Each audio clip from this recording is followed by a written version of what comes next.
shiny, shiny, plastic, black mirror fascist, obsessed capitalist. Are you feeling guilty Catholic?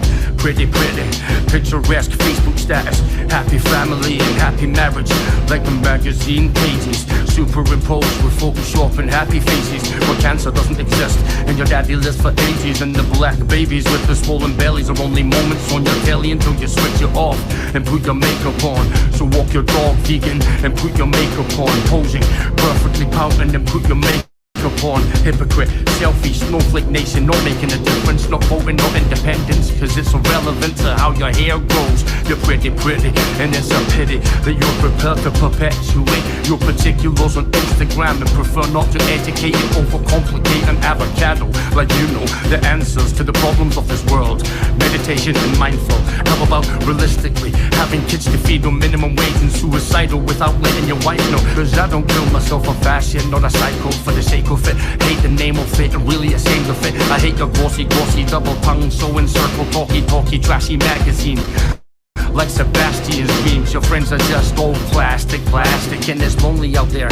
I don't care about your implants or artificial intelligence, agony ants, chitty chat irrelevance, designer shirt and pants. So keep on spending, goodbye pretty people. It's such an ugly ending, keep pretending, keep on telling yourself that you're so important, like everyone else, like everyone else, like everyone else. Pretty people, pretty people, pretty people, pretty people. Pretty people, pretty people, pretty people, pretty people. Pretty people, pretty people, pretty people, pretty people. Pretty people, pretty people. Pretty people, pretty people, pretty people, pretty people.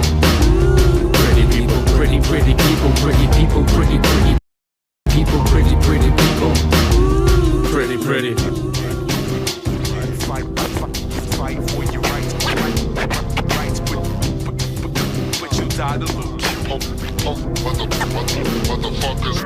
Goodbye, pretty people, I'll miss you. All your little giggling and self-serving circles, self-absorbed, oh shallow surface, all that fucking money and totally worthless, in entirety distractive. A life without purpose, your embodiment is everything wrong. Emboldened by a Harvey Nicks arrogance, echo chamber, industrial multiplier. Factory line features and adjusted plastic artifice, cosmetically cybernetic immortality activist agents. Away with your moisturizing skin armor nonsense, swigging beard lotion against a Georgian backdrop.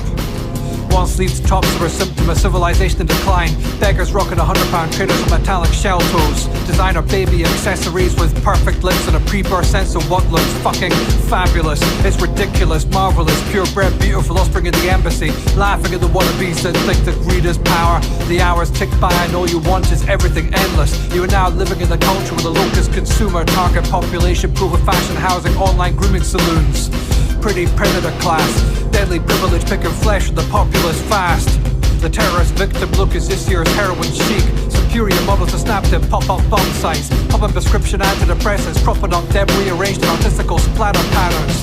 Little ray of ignorant exception at the tipping point. You drag to the ground by the teeth of natural selection. We defecate upon your form, prone upon your back and bleeding in round the scissor man. Snicker, snack. Your entrified empathy, ultimately empty, dead heart, pretty face, piss upon your memory. Pretty people, pretty people, pretty people, pretty people. Pretty people, pretty people, pretty people, pretty people, pretty people.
What is up?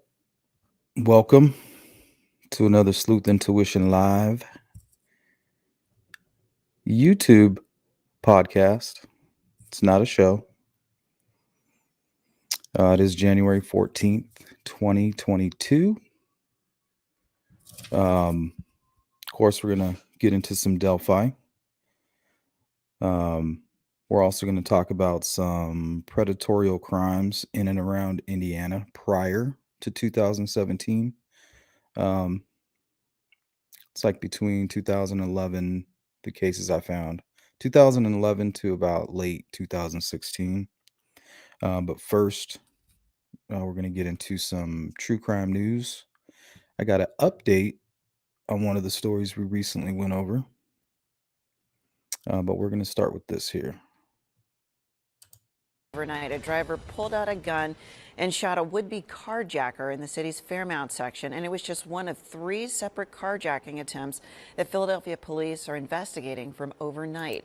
Action News reporter Corey Davis is live at the scene along North 17th Street. Corey, you spoke exclusively with this victim a short time ago. This is a growing problem. Yeah, Tam, and it was a scary situation for that victim. He says he had to make the decision while he was sitting in his car. He made the decision to shoot first after he saw the suspect with a gun. Take a listen to how he describes how it all played out. I saw the gun, I thought he was going to shoot me and just take the car. So I retaliated as fast as I could, and just to see another day. You know, I had to shoot the guy. I was shaken up at first. And the police calmed me down a lot, and they made me feel real comfortable. Stay in school. Don't play with guns. Don't rob people. Work for what you want.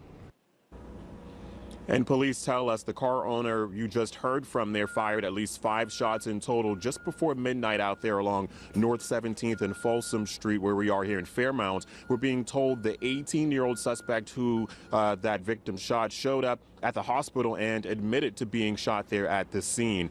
So the second incident, an attempted carjacking, it happened in West Kensington around 11:15 in the parking lot of a Rite Aid store on the 200 block of West Lehigh Avenue. Police say as the victim was driving away, 4 suspects approached with a gun and demanded the car. Well, we're told the victim showed a weapon and ran away, but the suspects still shot him, hitting him in the foot. The suspects then left the scene without taking the vehicle. So there was another carjacking shortly before that at 11 o'clock last night that ended in a crash. It ended in that crash at North 6th and West Cambria Streets in North Philadelphia. Police say multiple suspects stole a Nissan Rogue from someone before crashing it into 3 parked vehicles and then they left the scene. So investigators are checking surveillance video in that area right now for more clues. In the meantime, though, when it comes to the possibility of these 3 incidents maybe being connected, investigators say they're treating them as 3 separate incidents, and then from there they will put the clues together to determine any possible connections. I believe that was in Philadelphia. So, I mean, they're just carjacking people. I mean, they couldn't even tell right away if they were connected or not. That's pretty scary. Welcome. What's up, Annie, Chucky, Fish Cake, TTN Fangirl, Teresa, Katie, Zen? Welcome, everybody. Mandy, what's up?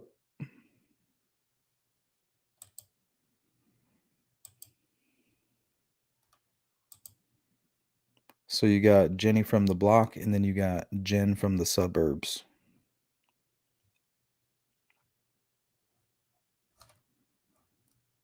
So what do you think? Was that guy a hero?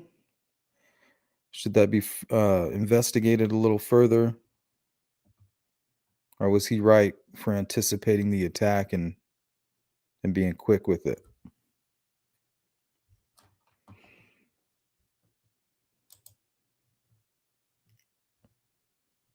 What's up, Diane, Sharon, Fur Baby?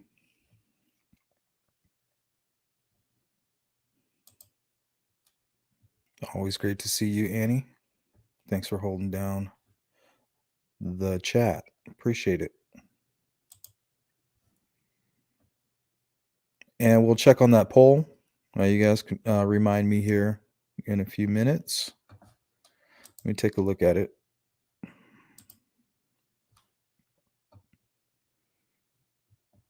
I have to actually pull up YouTube to kind of see it.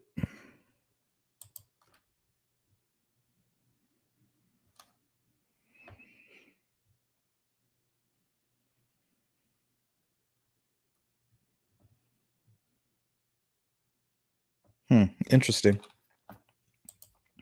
Yeah, so we will come back to that just after this story here.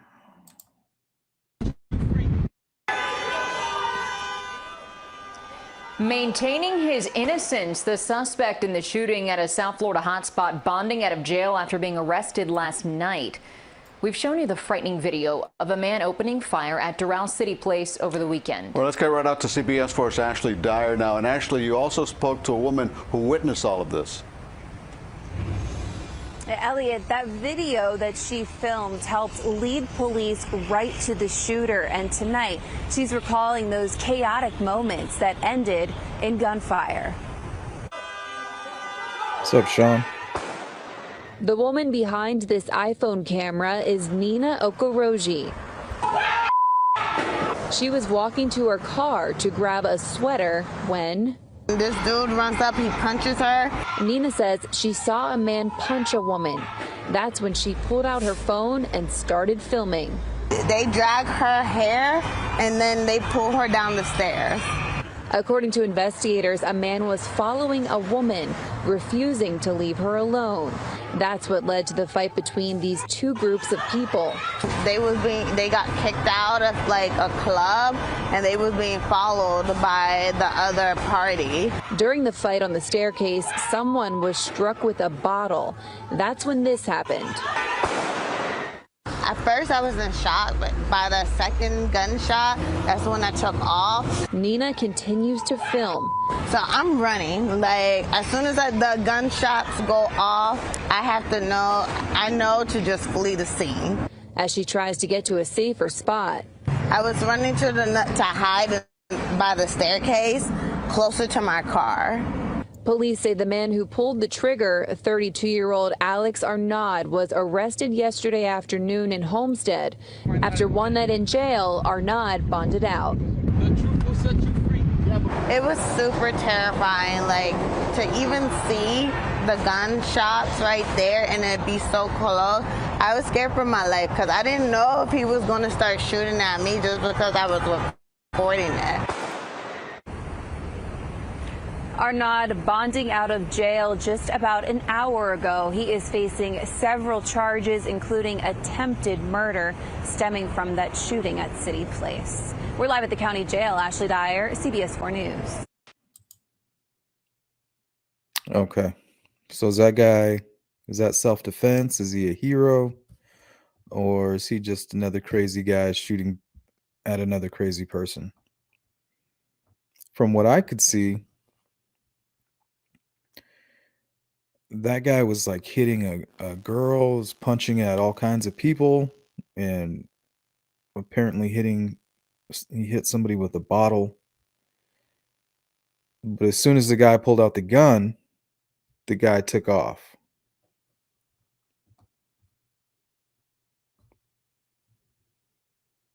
So I'm wondering, was it okay to pull the gun? But once they retreated, he broke the law by shooting at him. I guess it depends on the state.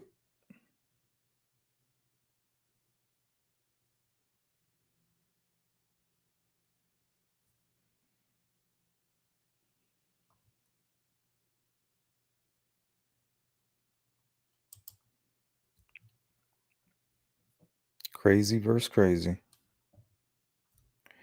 Well, if you thought that was crazy, check this out. Back in the Bronx, a woman on her way home was punched, kicked, and stabbed 13 times by two men she says she didn't know. These two men are still on the loose tonight, and cops need your help tracking them down. News 4's Mark Santia has the story and the exclusive video you'll see only here on News 4.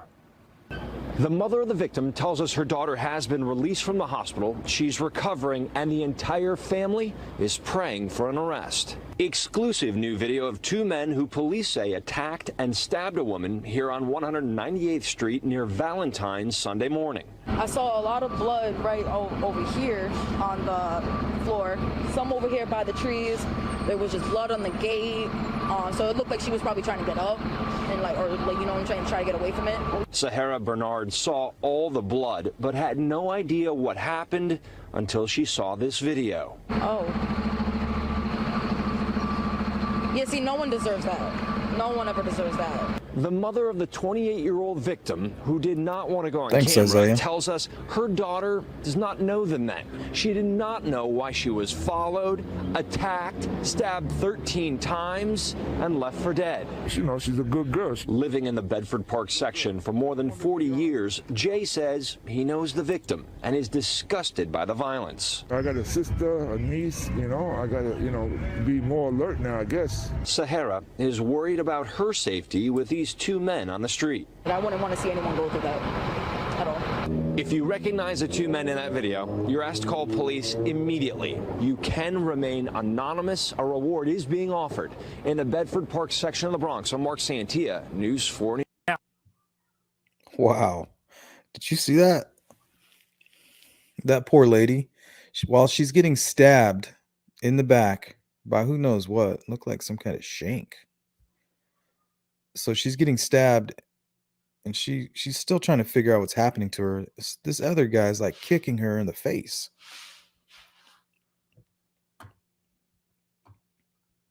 I want to give a shout out to Isaiah. I'm still trying to figure out exactly what a super sticker is. If somebody can help me out with that.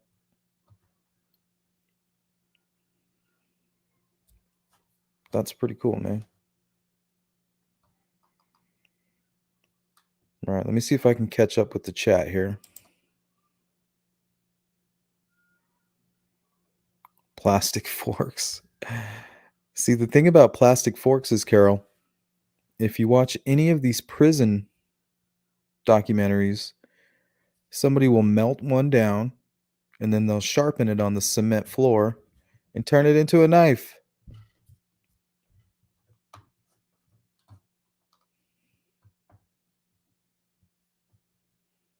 Not all criminals are dumb, but a lot of them are a little bit out of their minds for whatever reason or the other.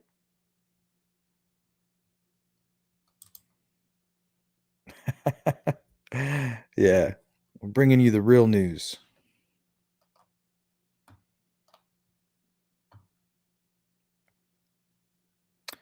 But I do have some good news. If you were with us just the other day, we broke this story. There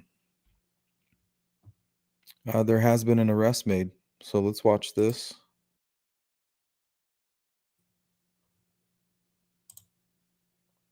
So that was good news. I know they questioned him yesterday. So the crime happened, I think, 4 days ago. They questioned him yesterday. It was either yesterday or the day before. And then they arrested him this morning. So they must have something pretty good as far as evidence. Yeah, Ophelia, thank you so much.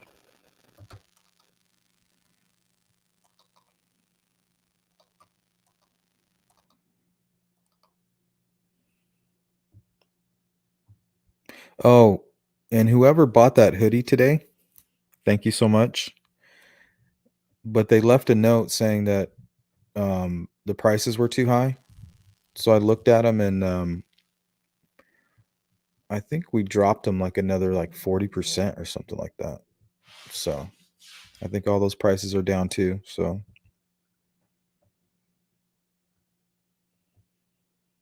yeah, I think I had two people complained. I didn't even realize. I don't know anything about that. I just think about if I want a hoodie, what would I spend for it, But I'm kind of a hoodie snob. I like polos too.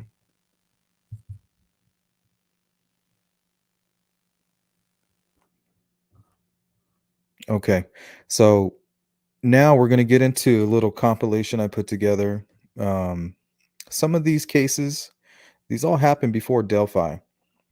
They're similar. They're predatorial crimes. I think a couple happened in Chicago, which is not too far from Evansdale. So from Evansdale to Delphi, Illinois is right there too. I think one or two of these cases are in Kentucky. Might even be one from Iowa. But I just found the ones that had similarities or similar, I would say something that would fall under the category of a profile, the Delphi killer profile, that the bridge guy profile, or close to it.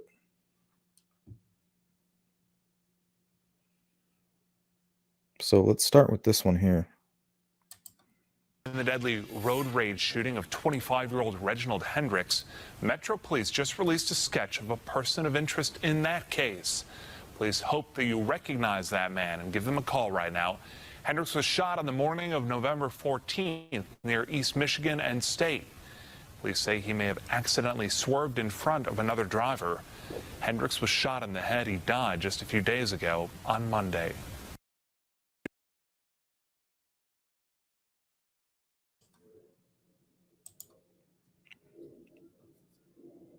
Okay, did you guys get a good look at that sketch? I've seen that sketch thrown around a few times.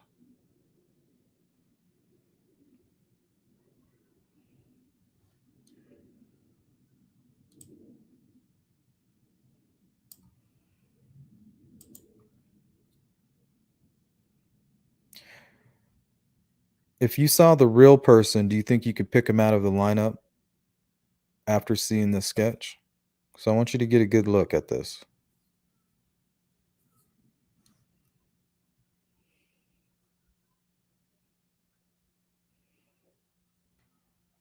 Oh, looks like the chat's filling up. I want to welcome everybody.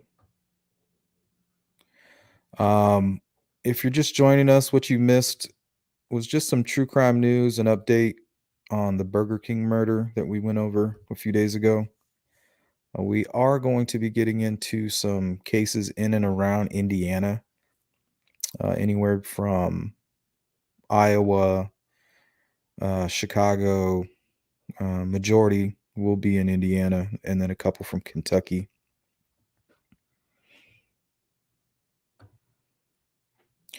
So right now, this is out of Indiana, by the way.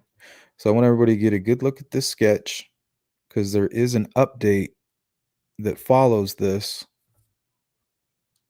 and we're going to see the actual perpetrator here.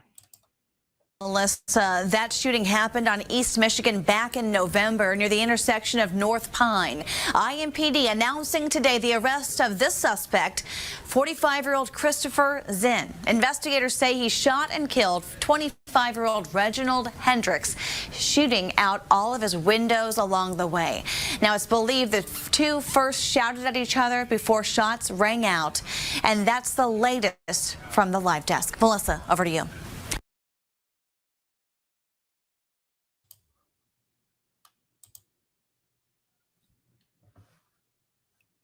Did that look like him?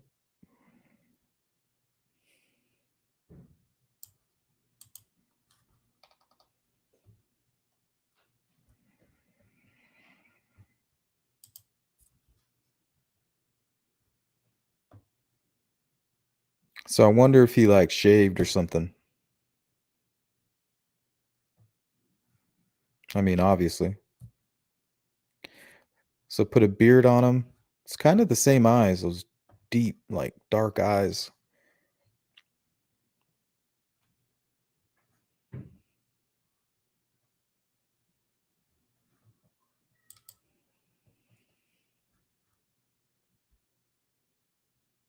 Yeah, and you got to really be a good artist. Like, you can't be sitting there for 2 hours arguing about what the nose should look like.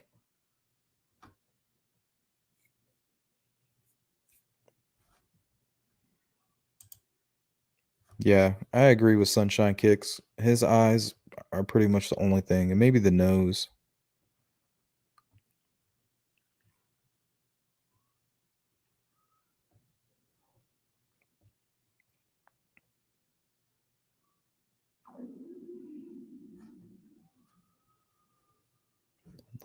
Yeah, a little bit.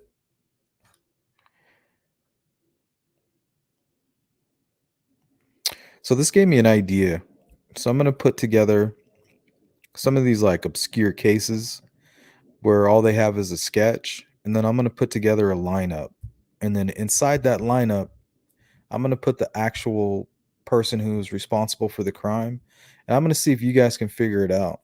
Because I already pulled about 6 of them today, and there was no way. I think maybe 2 looked like the actual perpetrator.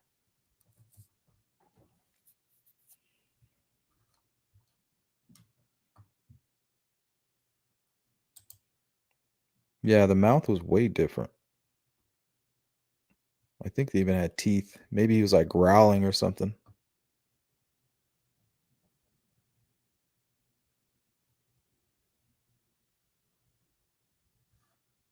All right, well, let's keep going here.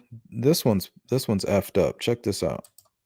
Taken down by the girl's father. It is a story you'll see only on 2 tonight. Prosecutors say the attacker was preying on young children in that particular neighborhood. And they believe there could be even more victims tonight. KPRC 2's Devin Clark is live in the Greenspoint area. Devin, this happened in a neighborhood just north of Greenspoint Mall.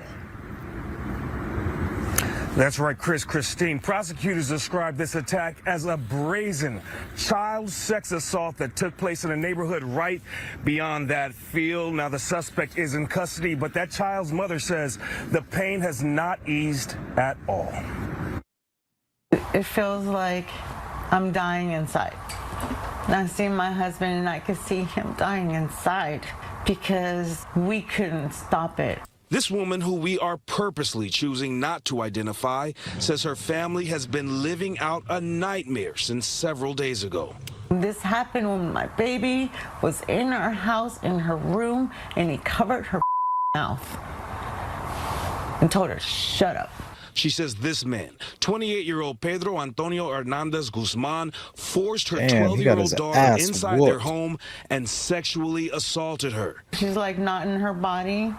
She doesn't know how to feel about what happened. She's confused. Prosecutors say Guzman met the girl by approaching her near a school bus stop, then preyed on her through social media.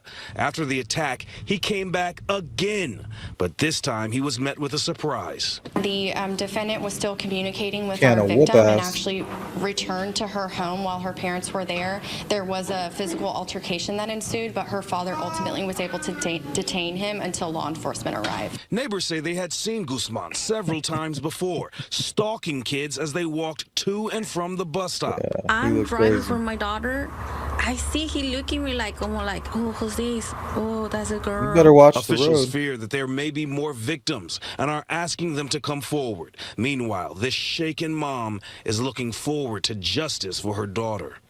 She's strong.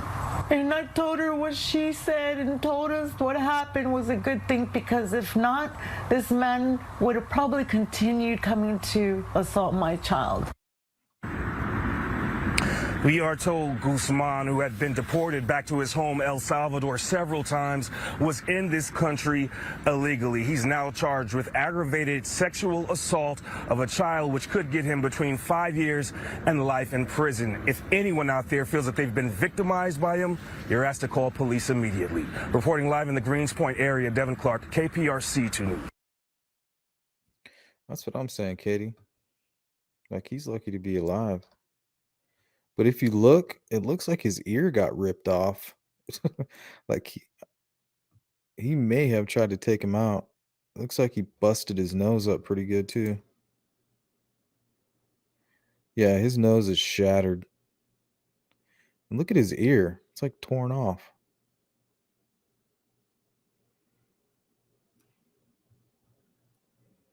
He's gonna try to make a necklace or something.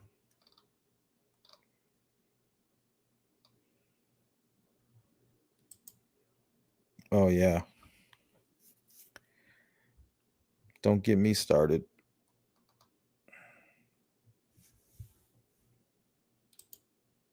Yeah, 5 years to life. I thought that was strange too. Yeah, he's just like the Night Stalker. All right, now this next one's actually out of Kokomo. Flora says news of an arrest made in Kokomo came as a relief to his department. News Channel 18's Kristen Mayorano has more now on Stephen Neuville's criminal history. Kristen? Jeff, Gina, 50-year-old Stephen Neuville was arrested last month in Kokomo and has since been charged with attempted rape and attempted robbery. Now the police chief in Flora says he hopes it's the final straw to putting Neuville away for good. Ricky Felt knows the horror of child abuse and neglect. Her good friend's daughter died at the... Flora Police Chief Paul Redmond says Stephen Neuville has been having run-ins with the police since 2004.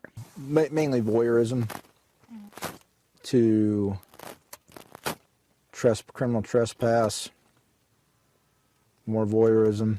And that didn't come as much of a surprise to him. Redmond says he had concerns about Neuville when he moved to Flora a decade ago, after serving 20 years for a rape conviction in Allen County. I guess it would be the same as anyone's reaction, you know, concern. Is this person truly rehabilitated? For us, that question was answered fairly soon. The Flora Police Department began receiving reports of a man looking in at women through their windows and performing inappropriate acts on their property. The description of the suspects matched that of Stephen Neuville. Redmond says Neuville was cited around Flora Community Park, where the terms of his prison release did not allow him to go. He was convicted of misdemeanor voyeurism in Carroll County and was a suspect in several other cases. He also served more time in Allen County a couple of years ago. But police say his violent side struck again just last month, this time in Kokomo. We were called to the Dollar General on Morgan Street. Victim told us at that time that she had returned to her unlocked car after going into the store and was grabbed from behind by someone waiting in the back seat for her. Kokomo Police Lieutenant Don Whitehead says that person was Steve Neuville. He says parked very closely to the victim's car was Neuville's van, filled with evidence of a planned rape and evidence of more crimes in Flora. Videos that we found on his camera and things like that that suggested that he'd been not necessarily window peeking, but voyeuristic type things, watching women. And there was a photo. It was a person in Flora who had reported someone looking into her window on multiple occasions. Kokomo Lieutenant Whitehead says the crime is a good reminder to always lock your car doors and be aware of your surroundings. Kristen Mayorano, News Channel 18.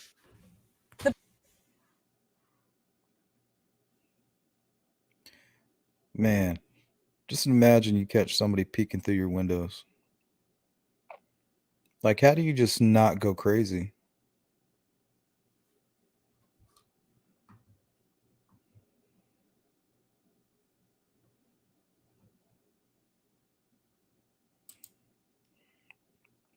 Shamed his ass. Called a town meeting and put him up on the stage.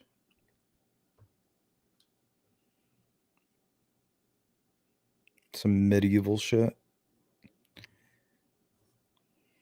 Hit him with rocks as he leaves.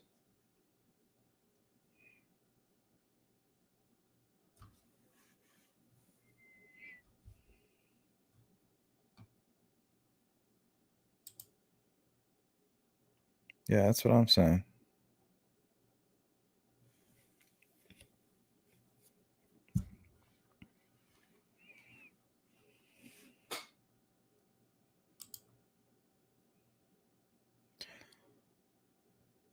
Just always follow you guys in public places. At Disney in November, a grown man couldn't stop staring at my 5-year-old daughter. I felt it before I saw him. Always go with your gut. Yeah, you got to trust your instincts. For sure.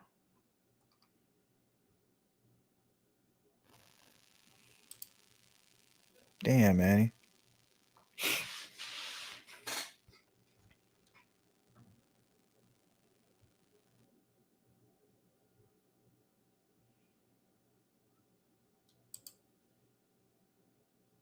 Yeah, that's too kind. Thinking castration.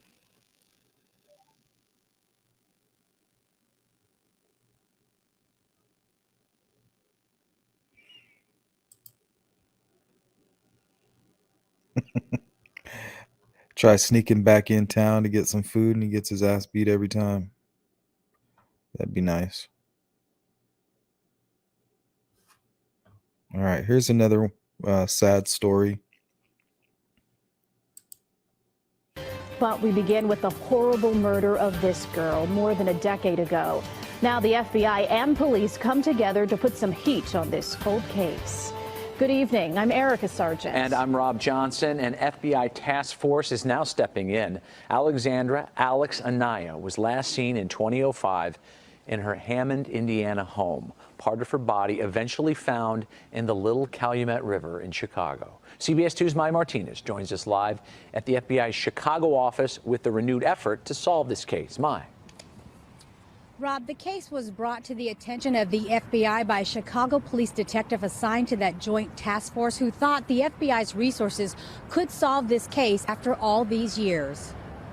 This smiling picture of Alex Anaya is a heartbreaking reminder of the life taken away from her family more than 11 years ago. It haunts you after a while. Ronald Johnson, who retired from the Hammond Police Department in 2006, was originally assigned the case. What was it about this case that stuck with you for so long? The thing that sticks with you about this case is the gruesome way she was murdered. And the way she was found, it just... it's not right that anybody should be treated that way. On August 16, 2005, Anaya's torso with a chain wrapped around it was found floating in the Little Calumet River in Chicago. With no major break in the case in the 11 years since, the FBI is hoping a new round of interviews and forensic testing will yield new clues. They're also asking anyone who might know anything about this necklace Anaya might have been wearing to come forward. Times works in the favor of ongoing investigations. And from my experiences from other cases, people decide to come forth. Maybe it's something that's weighing heavy on their heart, or they know information they did not feel was significant at that time. As for Anaya's killer, the FBI has this message. We have the full force of the FBI and the federal government behind this investigation, and we are going to bring someone to justice for this crime. Corbett is asking anyone with information on this case to call the FBI. Information can also be submitted online. As for a person of interest in the case, Corbett declined to comment on that, citing the ongoing investigation. Reporting live from the FBI Chicago field office, Mai Martinez, CBS 2 News. Rob and Erica. Okay. Yeah, that's a fairly popular story. It's very, it's another sad one, but there's a lot of content, so I've actually covered this one before in a little more detail, but I just wanted to throw it in there because it was related to Indiana.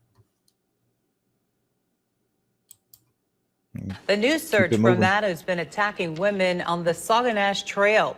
Eyewitness News reporter Leah Hope joining us live there tonight. Leah. No luck finding him yet, Cheryl. Now, last week, a community alert was issued about this offender. Well, if that alert didn't get any residents' attention, tonight's search certainly did. The search near Saguenay Trail took hours. We've learned police saw a man running away that met the description of a suspect seen last week. Well, definitely a little bit scary. Today has been a very interesting day, a huge police presence out here today. A community alert was issued after a woman reported that a naked man slapped her bottom. Neighbors tell us they've seen him. He was holding his clothes up as if they didn't fit well. And then my neighbor reported to me that she had seen him disrobe. Today, sources tell us the man was seen again, and a search got underway of the area. The trail is popular in the neighborhood, and residents tell us there are very dense areas nearby. There's a forest preserve, a cemetery, a defunct rail line. So there's a lot of places where somebody could go and hide. Now, the suspect in this case is described as olive complexion, 5'6", about 160 pounds, and with dark, curly hair. He was last seen wearing a gray hooded sweatshirt and gray sweatpants. Certainly, if you have information about this person or you notice anything suspicious along Saguenash Trail, you are asked to call Chicago police. We are live in Saguenash. Leah Hope, ABC 7 Eyewitness News. Back to you. The hell is olive complexion? Is that really a thing?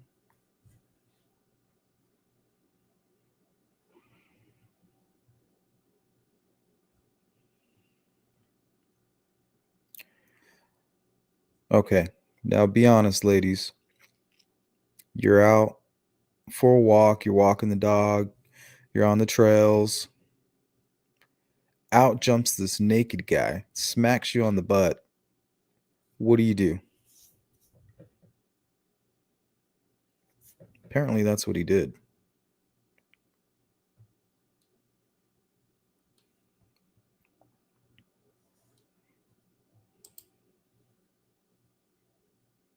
Olive skin. I don't know what that is. It seems greenish. That's what I think of green. Like a green, like, I don't know.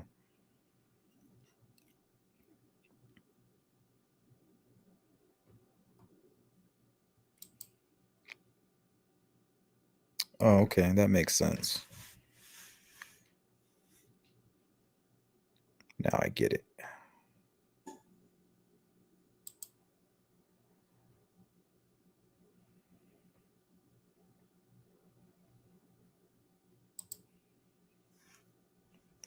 Yes, sir.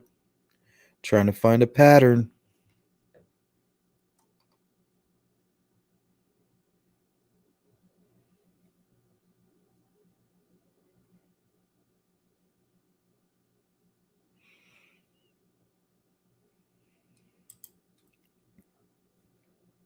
Yeah, I heard about that. That's a whole story in itself right there. Corruption. Well, this next one is pretty interesting. Very close to Delphi.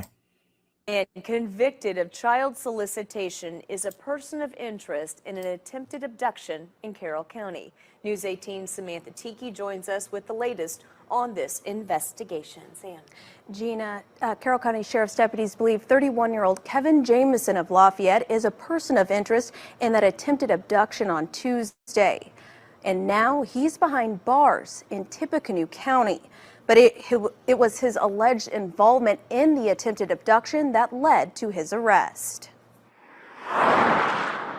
It's a parent's worst fear. An individual in a black Jeep with red doors had approached her and was attempting to entice her. Hey, I know him. And for the parents of an 11-year-old girl riding her bike in a rural part of Carroll County Tuesday evening, that fear almost became a reality. She had indicated he had offered her $10 as an additional enticement. Carroll County Sheriff Tobe Lesenby says the attempted abduction happened on County Road 100 North, just west of State Road 29. The day after releasing a description of the vehicle and the person of interest, they got a call from Lafayette police who located a matching vehicle and its driver, 31-year-old Kevin Jameson of Lafayette. He provided information which was generated into our reports and went back to his parole officer, which was considered a violation of his parole. Jameson was arrested Thursday evening in Tippecanoe County for violating parole. He has prior drug charges and was convicted of child solicitation in 2008, for which he will serve a lifetime on the sex offender registry. Lesenby says although charges have not been filed for the attempted abduction, he's positive they have the person of interest in the case. This individual obviously could have still been out on the street this weekend, and who knows what may have developed there. So I'm glad it came to at least this conclusion at this point. But Lesenby says the incident is a terrifying reminder of the reality all parents must face. As a parent in particular, be on your toes. Be aware of what's around the next corner. Lesenby says This Carroll County was prosecutor Rob Ives is still evaluating the case. He says he wants to thank the public for its help providing information.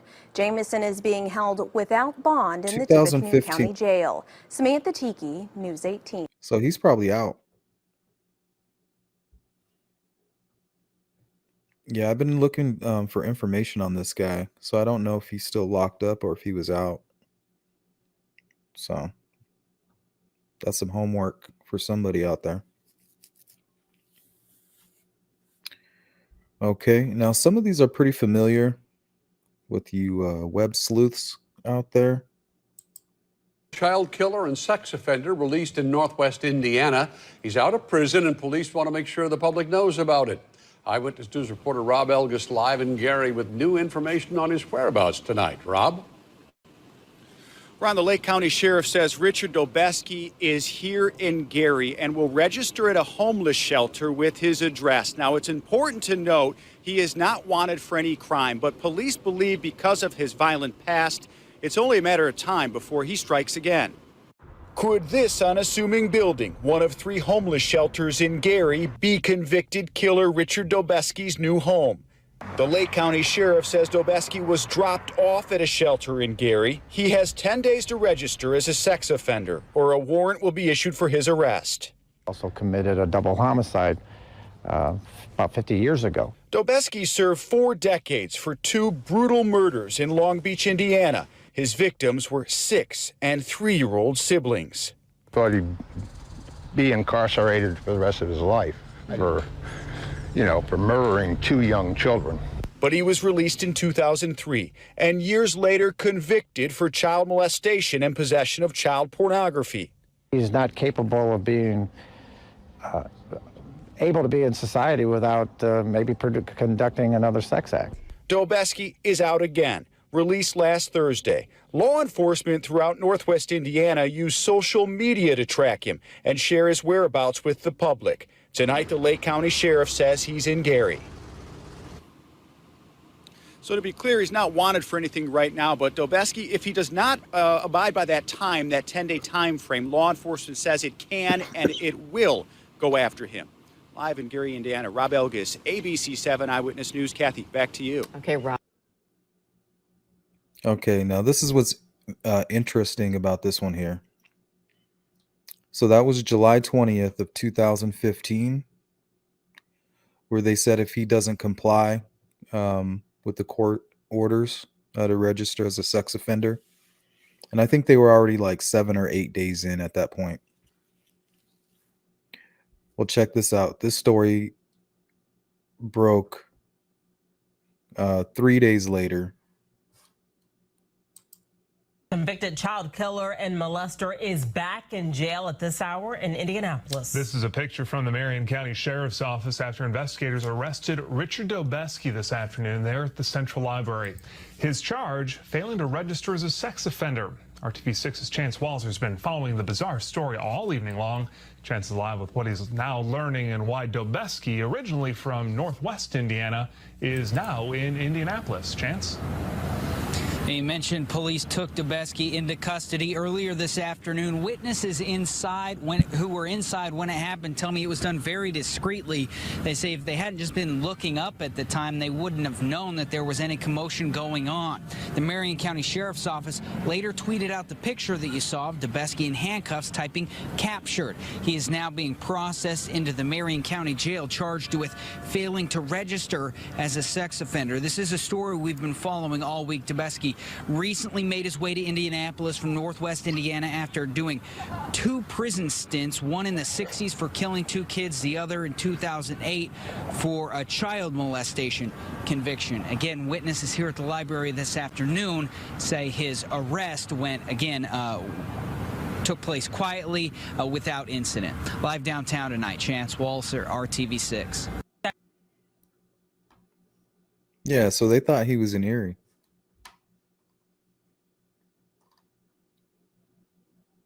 So they were wrong.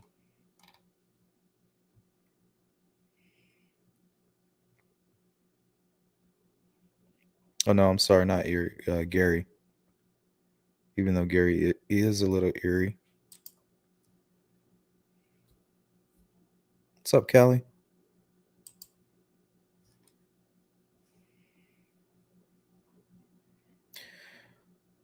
And I think this one is out of Indiana too, if I'm not wrong. So, first time I've ever seen this one. New developments in the case of a man who tried to kidnap and rape a teenager in Encinitas last summer. The girl fought and got away, and the man who grabbed her is headed to prison. 10 News reporter Allison Ash is joining us live from the Vista courthouse. And Allison, the victim was there as her attacker learned his fate. Yes, she was. And the now 16-year-old was surrounded by family members as she watched her attacker get sentenced to 7 years in prison and a lifetime as a registered sex offender. Jeremiah Owens wore his hair long and braided as he learned his fate in last summer's attempted kidnapping of a 15-year-old Leucadia girl.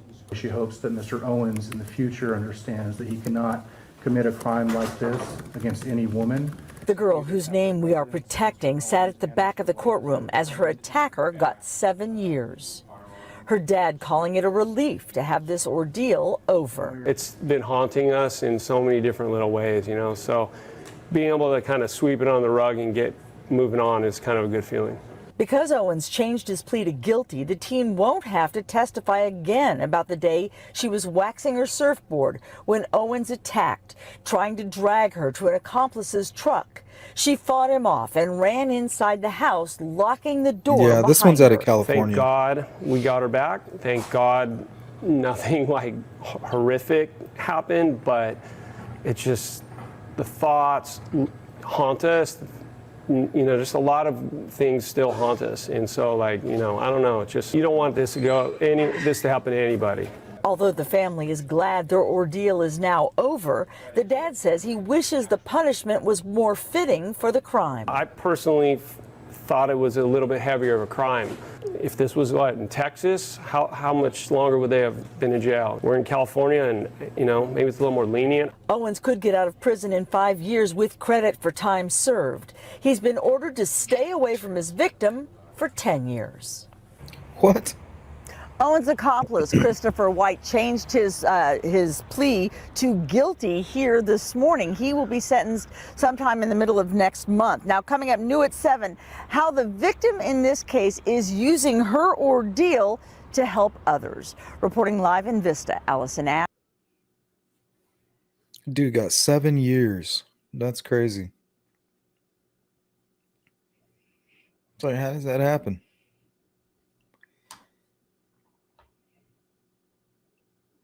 Like, who knows what would have happened if they didn't get stopped?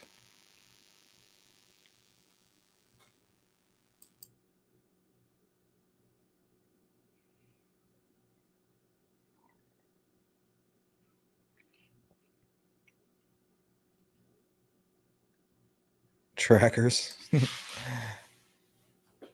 Oh man, that's crazy. Just go on an app and just track all these child predators.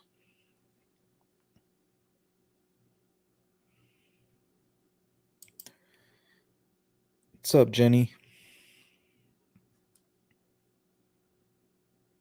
All right, now this one is for all you parents of like young children. Check this one out. This one kind of gave me the goosebumps. Abduction in West Suburban Oak Park. A child's caretaker is being credited with preventing that crime. It happened yesterday morning at Fox Park. Now, that's located at 624 South Oak Park Avenue. That's where Eyewitness News reporter John Garcia is joining us live with more now on the search for the suspect. John. Alan, witnesses say that suspect was a man who was dressed in all black, walking up and down the sidewalk here.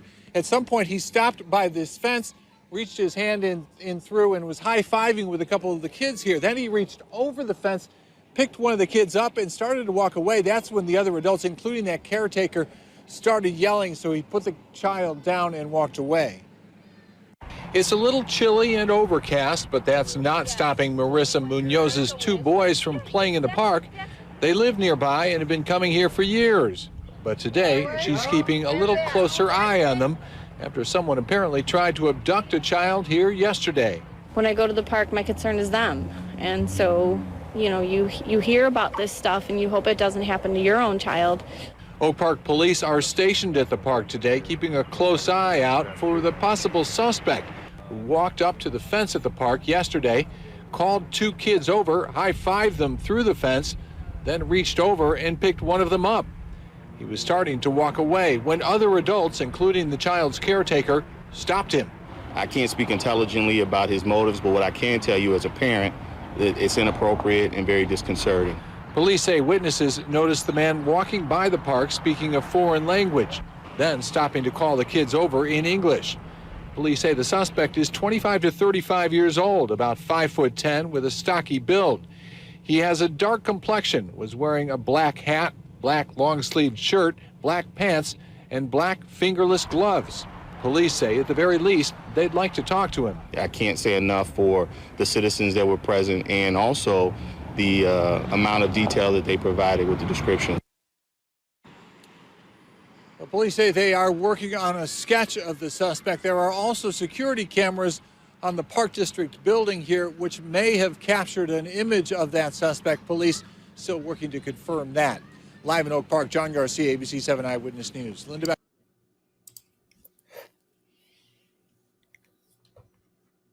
Yeah, that's crazy. He's like reaching through the fence, trying to give the kids high fives. Like, what?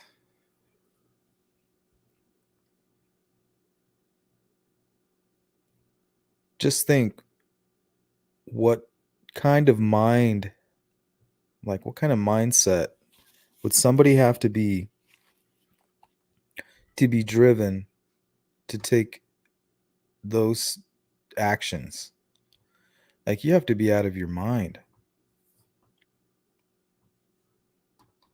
Nothing good is going to happen with somebody trying to do that.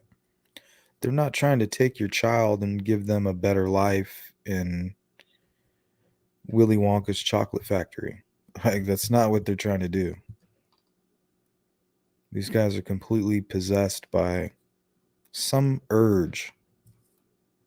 It's crazy.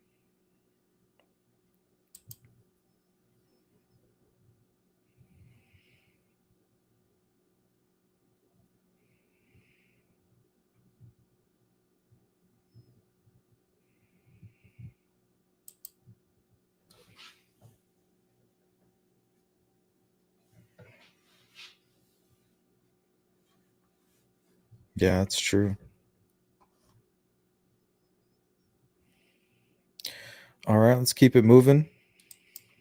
Winfield needs Check your this one help out. finding an attempted kidnapper. Here's a sketch of the man. Around 6:30 Tuesday evening, he started chasing a female. She was walking on a path along Beecher Avenue. She was able to get away as the man ran off towards Church Street. Now, police need anyone living near Beecher and Church to check their home surveillance cameras to see if there's any footage of him. He's said to be in his 20s or 30s and was wearing all dark clothes and a black hat. All dark clothes and a black hat. So apparently that's like a trend. Better watch that one In the again. West Suburban Winfield need your help finding an attempted kidnapper. Here's a sketch of the man. Around 6:30 Tuesday evening, he started chasing a female.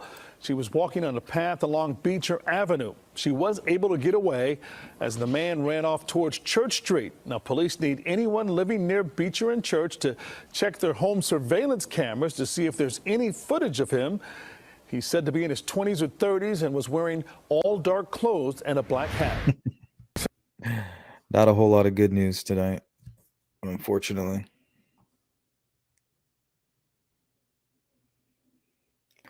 But I do have some more true crime. Here you go. A 13-year-old girl from the Academy area east of Clovis is recovering from a horrible ordeal. She was kidnapped near Shepherd and Academy just as she got home from school. The suspects threw her into the trunk of a car, beat her, and left her tied to a tree in a mountainous area 30 miles away. Action News reporter Gene Hageson is live at the Sheriff's Department tonight, where detectives are working to figure out why this all happened and to identify the 4 suspects involved. Gene? That's right, Warren. You know, this girl went through a terrible ordeal. but she survived. Now the focus is on catching those responsible for the abduction and beating of an innocent child. It seemed like a normal day Tuesday in this nice neighborhood in the Academy area. The 13-year-old girl got off the bus and walked about a quarter of a mile to her home when she was confronted by masked men. She had arrived home in the area of Shepherd and Academy. When she walked up near her front door, that's when she had a couple of young men approach her and said, "Come with us." From what we've been able to piece together, the girl was thrown into the trunk of a car, driven up a windy mountain road for about 30 miles. Then her captors drug her up this mountain trail and tied her to a tree, then beat her. Despite all that, she managed to get herself free and hike to a nearby house, where the folks who were there said she appeared bloody and bruised. She walked up and she was all bloodied up and said she got kidnapped. And so we went and got a phone to call 911, and she was scared. She just wanted to call her dad, so we called 911. How badly hurt was she? Her face was all bruised up, and then she said she got punched and her lips were all bloody. The residents of the house on the Cold Springs Rancheria where the girl sought help did not want to be identified. They told us the girl told them 4 men took her and threatened to kill her family if she told anybody. The suspects are described as 4 young men of medium build driving a silver late 90s model BMW. The girl's neighbors also did not want to be identified, but one told us she was shocked but so glad the child survived. A few neighbors and I were actually praying, for the family and just relieved that the story didn't end in a much more tragic way. Now, the sheriff's department is still searching for a motive. They say the girl was not sexually assaulted, so they are interviewing the family to see if there's anybody who may have had something against them. The girl's father is a local business executive. Again, neighbors say they were a lovely family, didn't believe they would have had any enemies. Now, that BMW they're looking for, they said it's probably a BMW, could be an Audi, but it's a silver sedan, foreign sedan. And the one telltale clue is that it has a cracked rear tail light. Reporting live from the Fresno County Sheriff's Department, Gene Higginson, ABC 30 Action News. Wow. Yeah. Type it up, buddy. Let's hear it, Mr. Peters.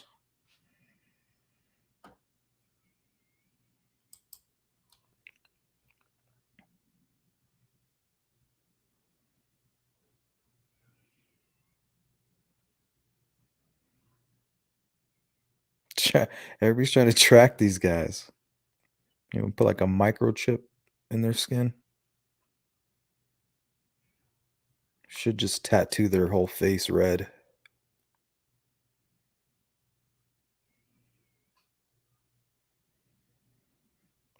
The big dot on the forehead.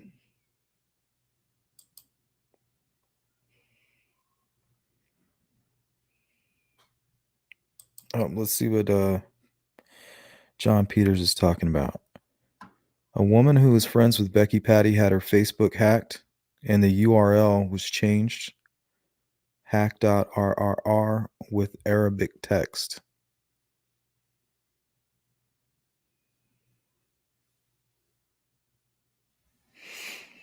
Yep, I don't know anything about that kind of stuff. I mean, it's been reported. Not much more we can do.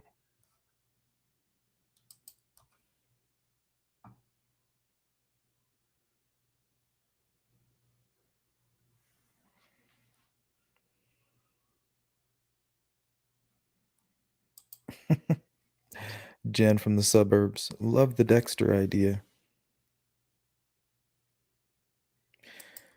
Yeah, this is what makes more sense, what Chucky's talking about. I mean, that one dude, he killed 2 children. I think they were his kids even. I think he killed 2 of his own children. Served like 40 to 50 years in prison, came out, was arrested again for child molestation, and through some kind of glitch in the system, he was able to to go free. But they knew they messed up, and they were watching him, and they knew the minute he didn't register as a sex offender, they were going to have to go ahead and get him, back behind bars. They just knew he was going to strike again. And I showed you, like, 3 days later, that's what happened. And they didn't really know where he was. I think they found him in, like, Lafayette or something like that.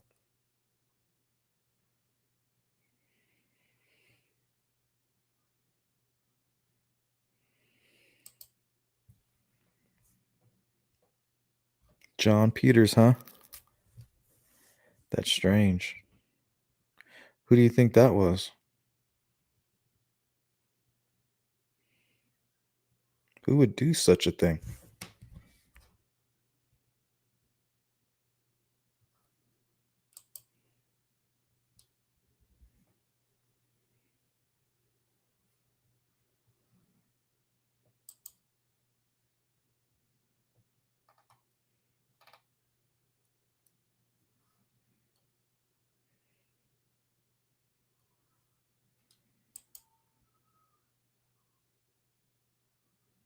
Oh, yeah?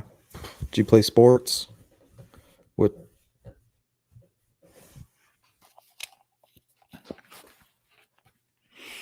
You see any suspicious characters while you were there?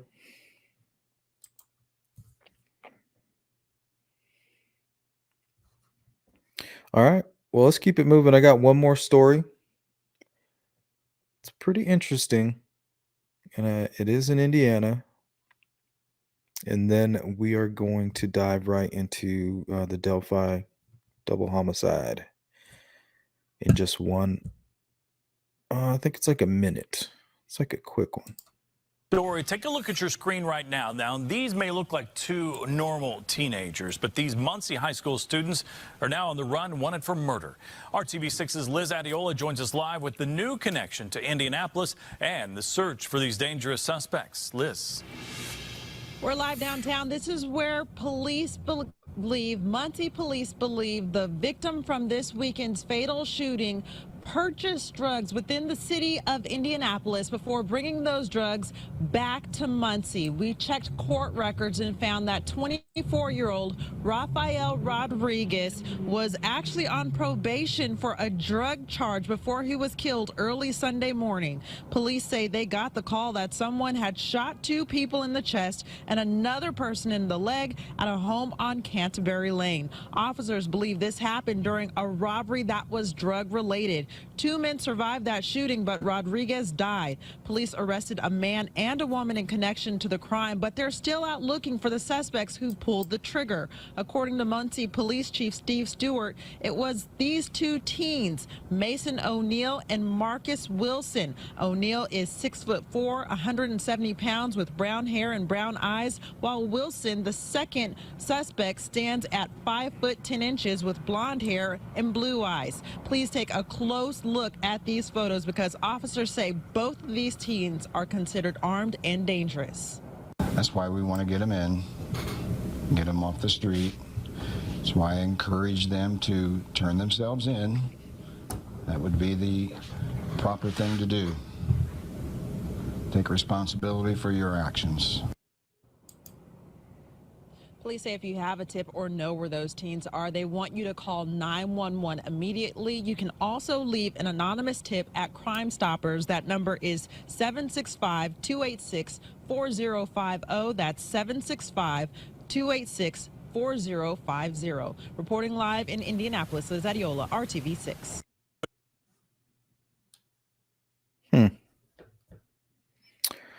Can't forget about the youngsters.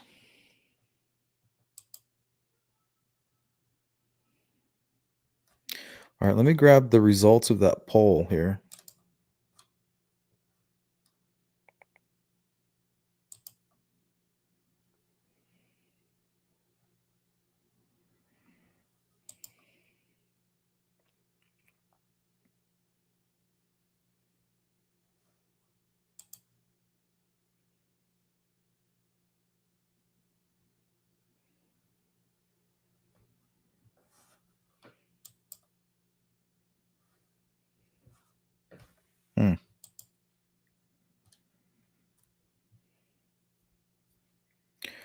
So it looks like 62% said none of the above, and then 22% said Garrett Kurtz. So if it's none of the above, who is the question mark?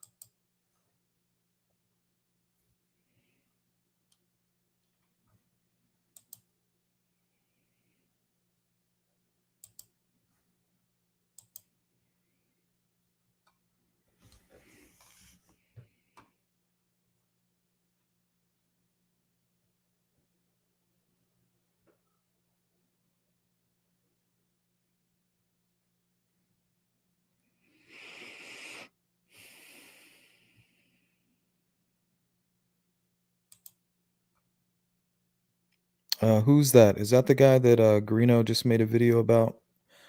Because I'm probably going to show that here towards the end, and we can talk about that.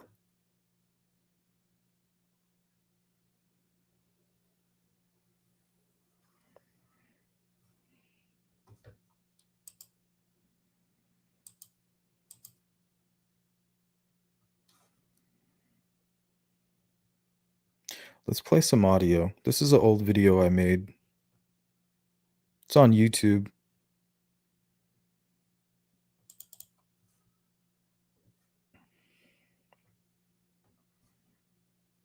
Let's take a look. With the audio retrieved from Libby's phone. Now you can actually download the original clip right off the indiana.gov website along with BG's Bridge Walk. One thing I wanted to point out also is the voice sounds different when you have the original source. There's a lot more bass in the voice, and there's not as much twang. It's really strange.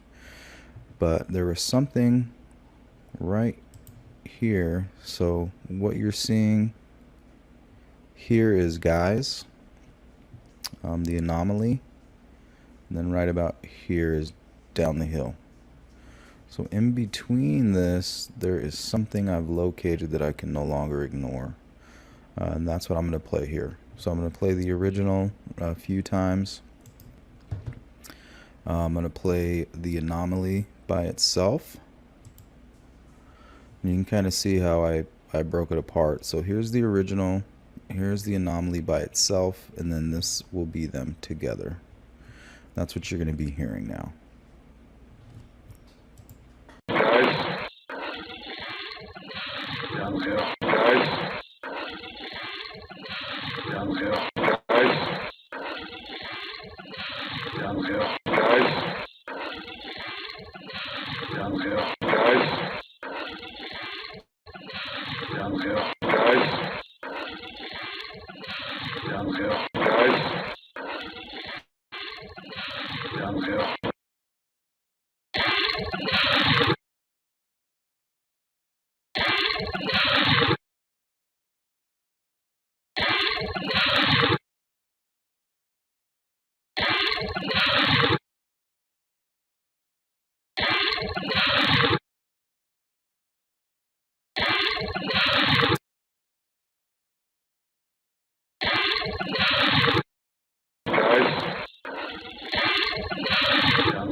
So that one's definitely up for debate.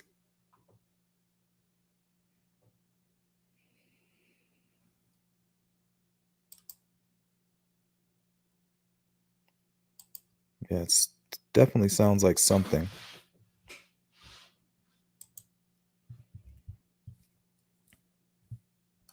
What do you mean?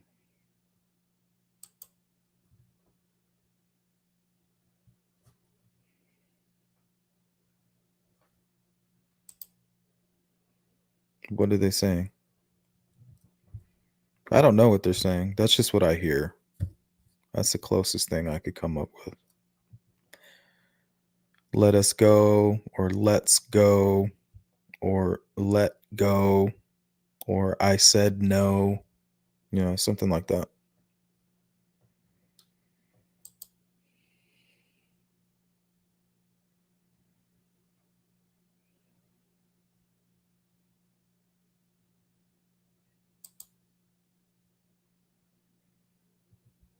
Yeah. I mean, the beginning of the movie is really the only good part. The rest kind of gets into goes into La La Land, but it's really sad.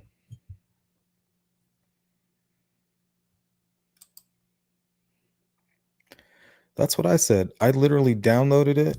I didn't change it at all. And when I played it, it sounded completely different.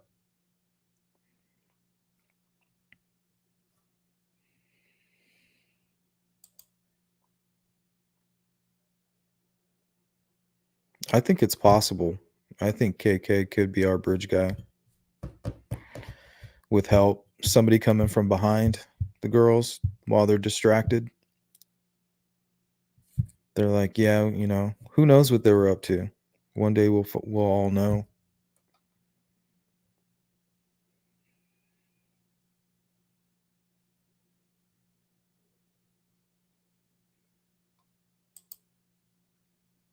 He should.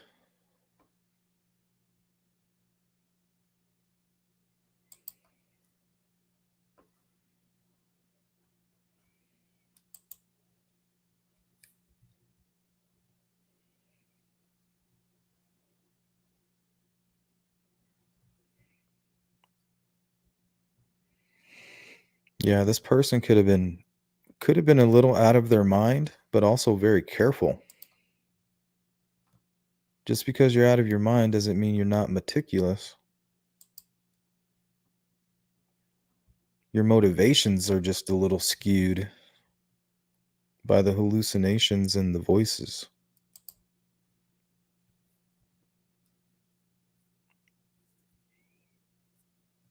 Yeah, that's what I'm thinking too. Because, I mean, that would suck for the kids anyway.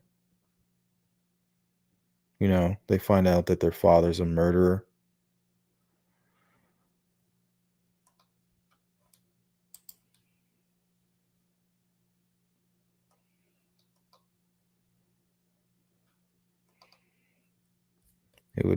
It'd be heartbreaking.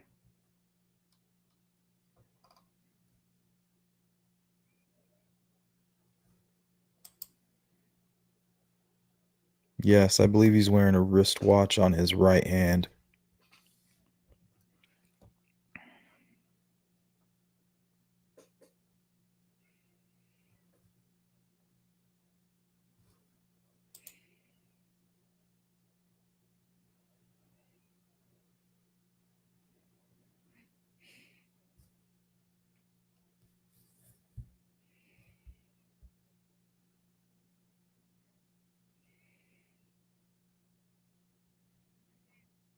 No, it won't happen.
Well, my StreamYard crashed. So let me load these back up.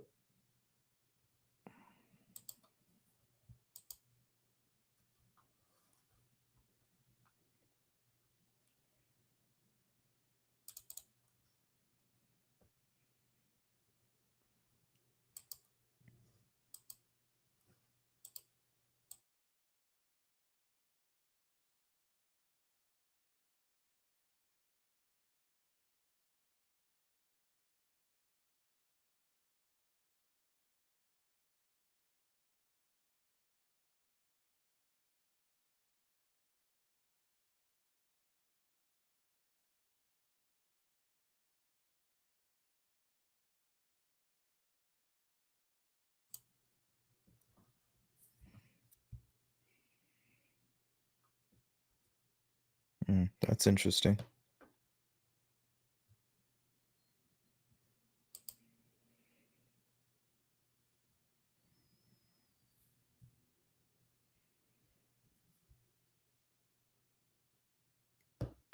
Fanny pack or a hoodie?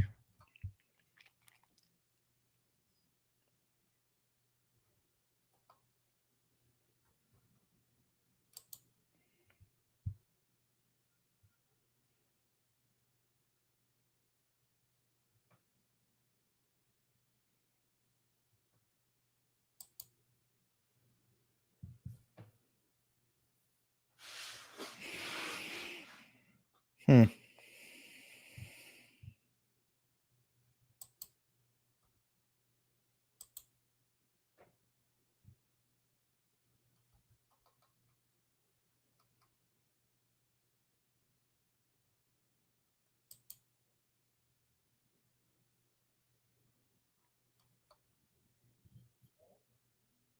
Yeah, that'd be crazy. Like nobody even suspects.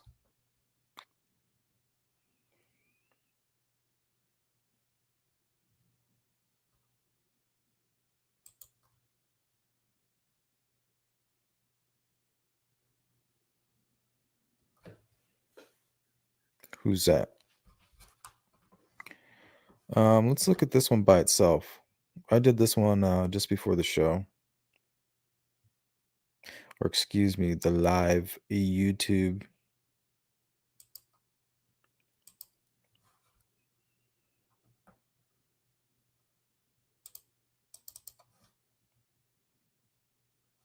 It's basically just the one on the left. It's kind of grainy, pixelated.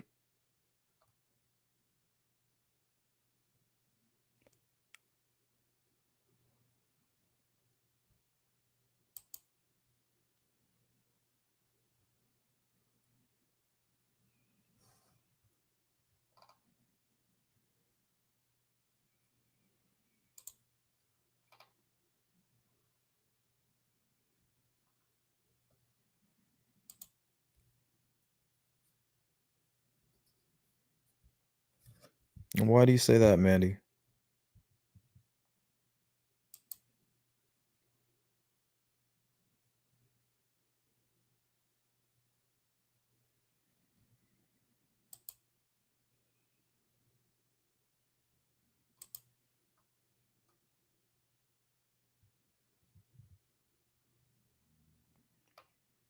Okay, I'll take a look.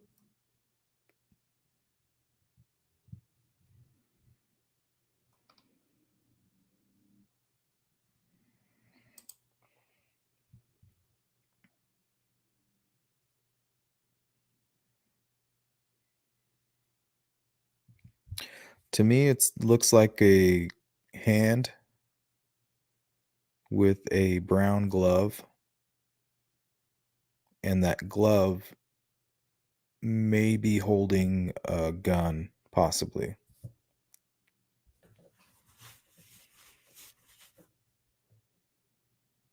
But that's just my opinion.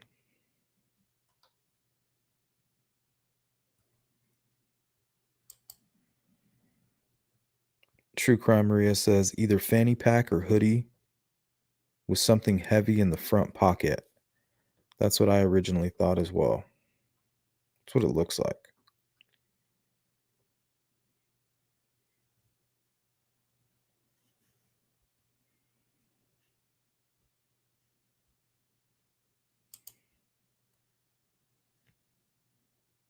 Gun, like in a holster.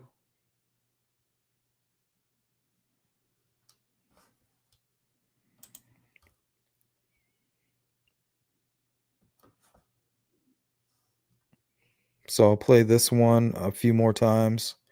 Then we'll check out the original audio and the original video.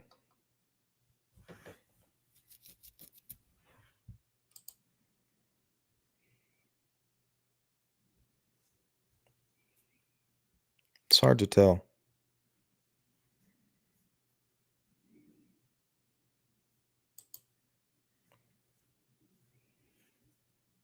What's the question?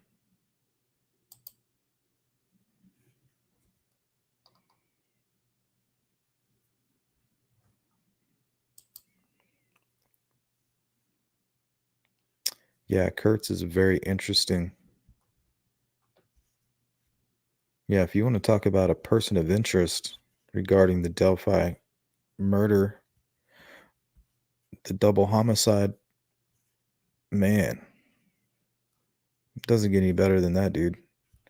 They need to give him some type of deal. They got to give him something.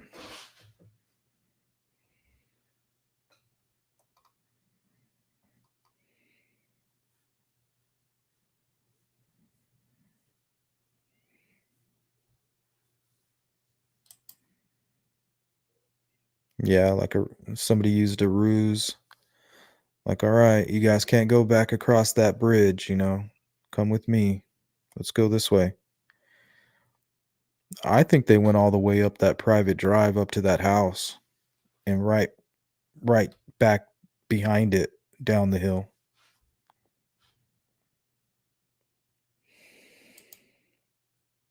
Yeah. I look into the Evansdale as much as possible. First, I started looking into it because of the link. And yeah, I think there very well could be a connection between the two for sure.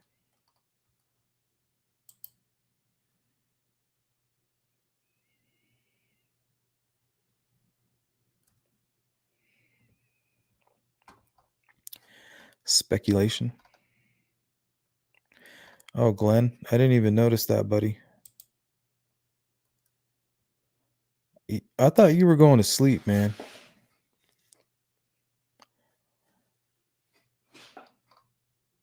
It's late.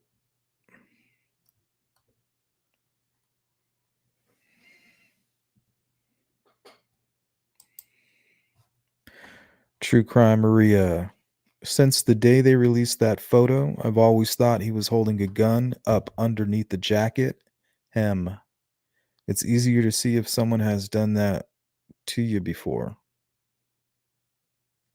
Oh, so you've seen that done.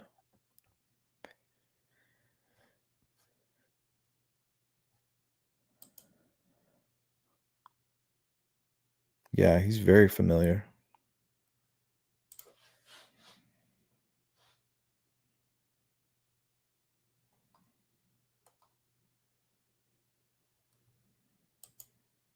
Yeah, that was awesome. I don't know what I'm going to do with these donations, but I'm going to figure something out. Maybe we'll do like a giveaway or something. I don't know.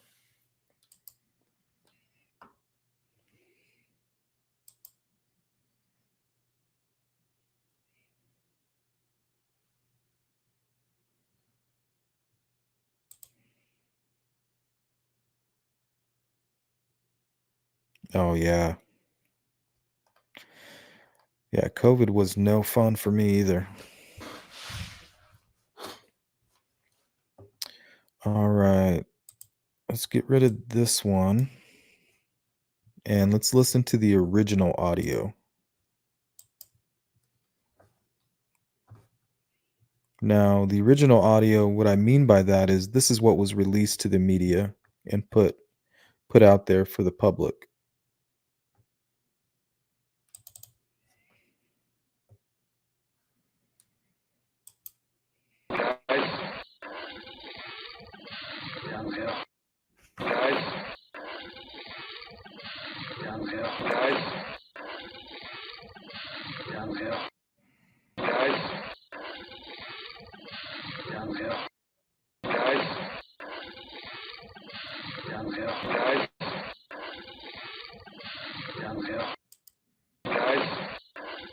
Oh, thanks, Annie.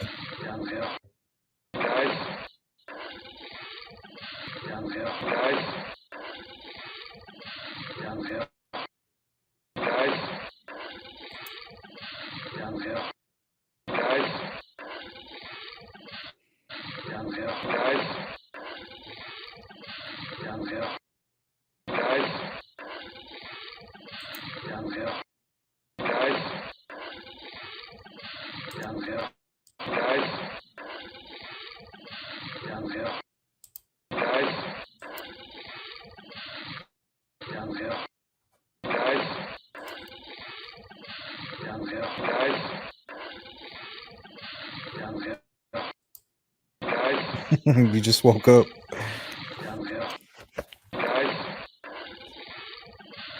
Maybe I'll do a morning show one of these days.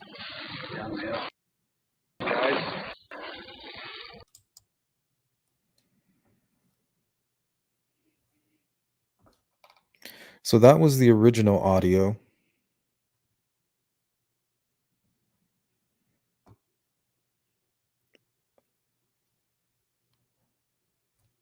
So I mean, these are the top 3 guys for sure.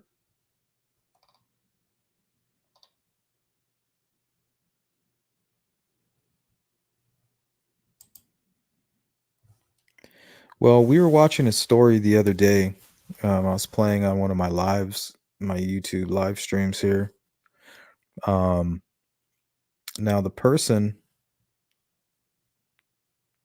there was an investigator who was kind of explaining what happened with the murder and what type of murder it was, and they were explaining that the fact that this person chose to carve their initials or carve a word into their chest wasn't the works of a serial killer.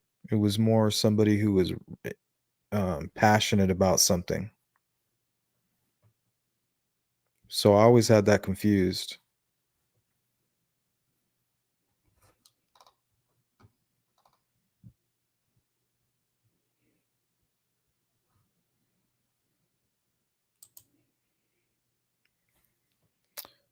Corgi Mama, BG is too calm. He is crossing a bridge 63 feet up and knows he is going to kill 2 girls.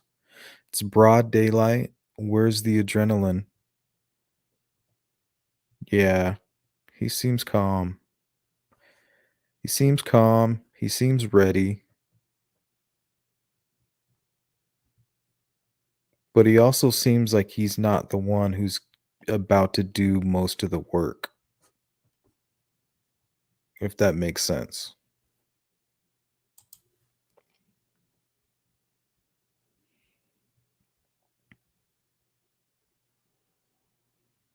Wow. I've never really looked at it that way or heard it put that way, Alicia.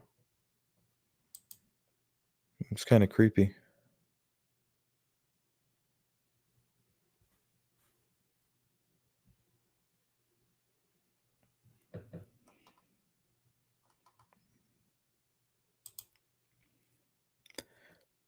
Jen from the suburbs, thank you so much. I don't know what to do with super stickers. What is that?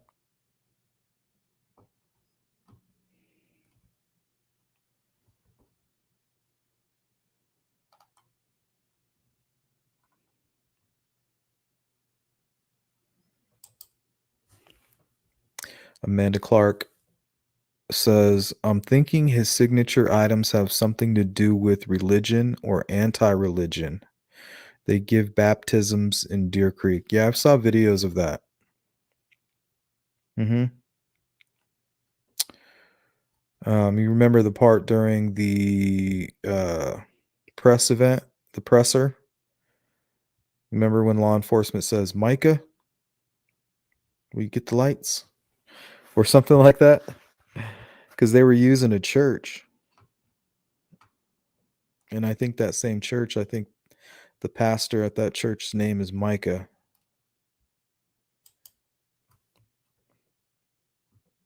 I thought that was strange.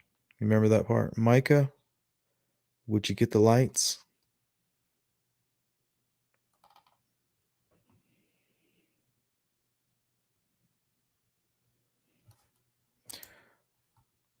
Lee Cordell says, I agree. No one would walk across such a short thing to walk across. Shot thing to walk across. Bit I know what I know and live.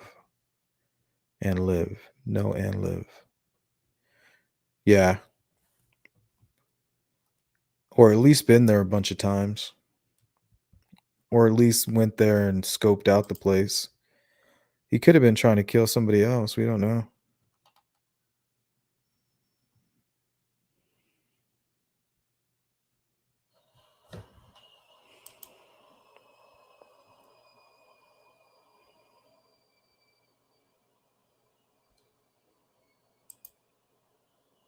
Yeah. Can't forget about Ray.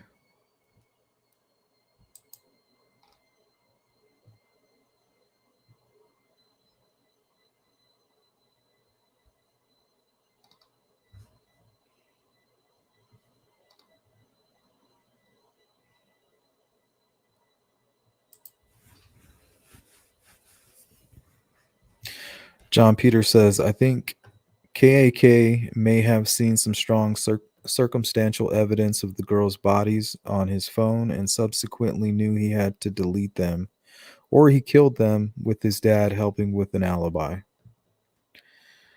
Well, you know what they say, strong claims need strong evidence.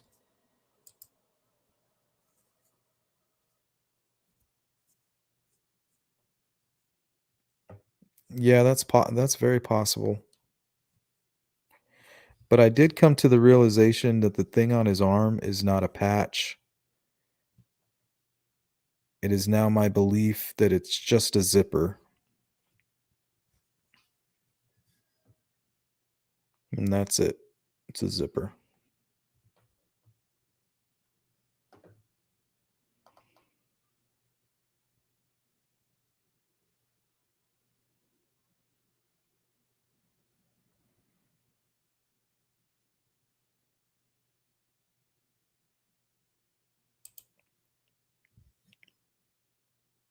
Yeah, that's what makes me think they used that private drive. So let's say that these people knew, because that private drive leads up to one property.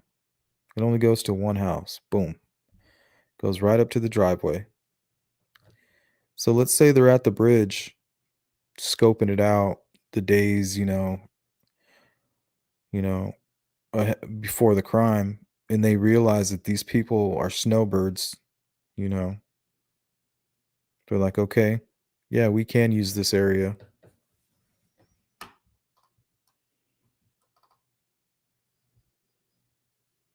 So if this dude's out of shape and they're on the private drive, they can just commit the crime, come back across the water, take off on that private drive, and nobody would even have seen them. Anybody that was on the trails, they may not have even ever seen these guys. If that's the way it played out.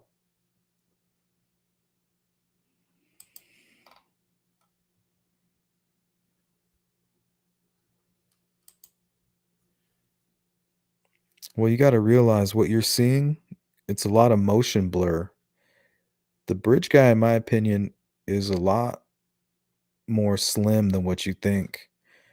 And all that stuff that's kind of going on, like around his abdomen area, like that's him with his arm up underneath his jacket. He's got something going on there. Yeah. So that's not his gut. That's just something else going on there.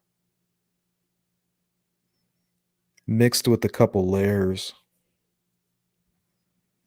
Yeah, I'm going with around 5. I'm gonna say anywhere between 5'10" and 6 foot. Slender build. Shoulders a little bit broader.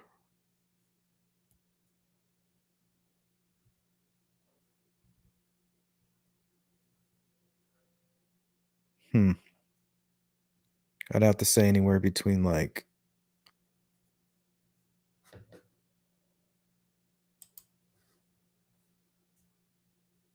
I don't know. It's hard to say the age.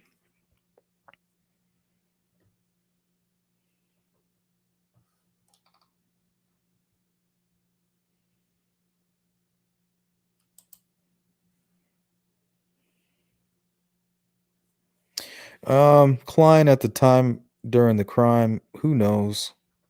Because the picture that you see on the screen right there, I believe that's 2018. And if you look at images, I think that were from his Facebook during like late 2016 in December, he was not that big.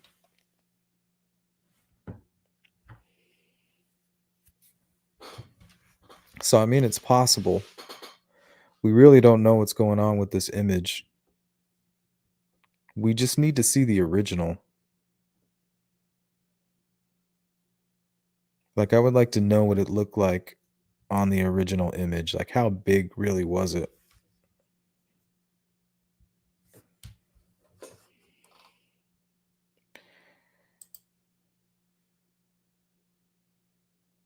Can you do a show about the crime scene rumors? Yeah, what rumors are you referring to?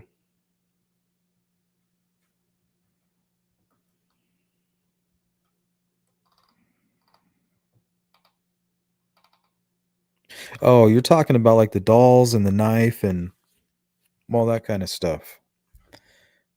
All right. Yeah, that all comes from some videos. I believe they're from the Devil's Hop Yard, if I'm not mistaken.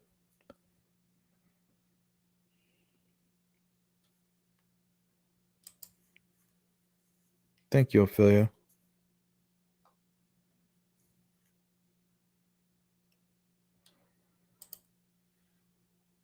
John D. Wampler, a pastor, might be Leaker, or his deceased wife, who was a county clerk.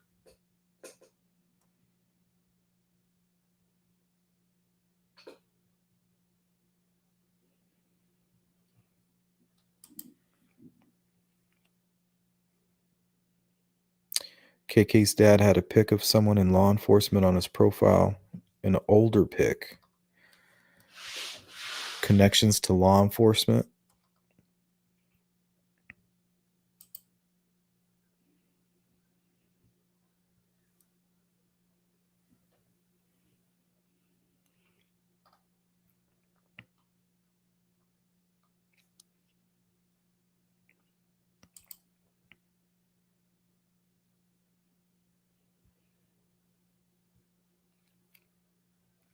I'm not sure. That might just be the way his jeans folded at that specific moment.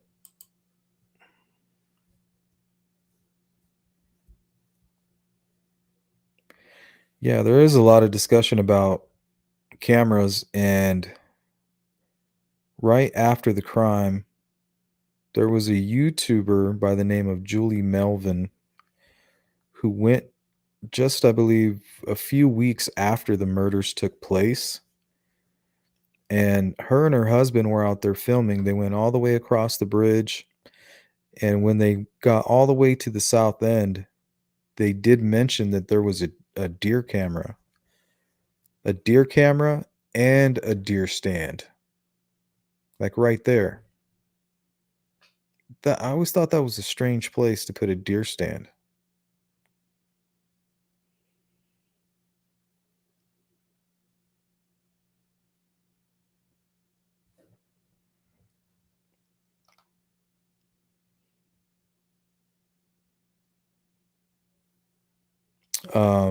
Randy Gravitt talked a lot about it.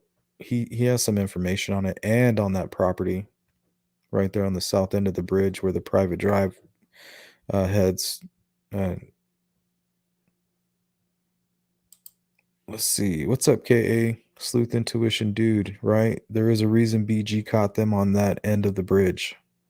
They wanted to remove the girls from that area, but they ran across the water. Yeah, something happened.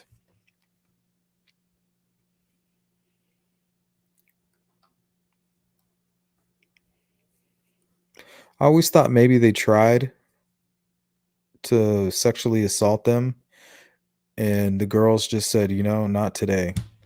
Like, that's not happening. And they may have took off, and then they panicked. They're like, oh man, we're gonna get busted. What do we do? Like, well,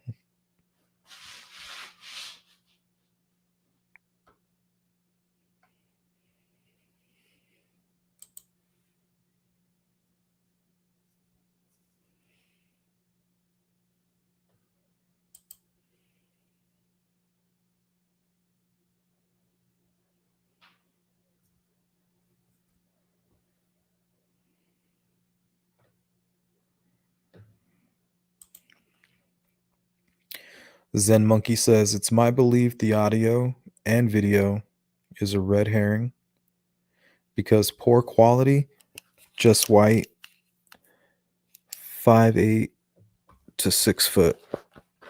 Yeah, I could see that, 5'8" to 6 foot.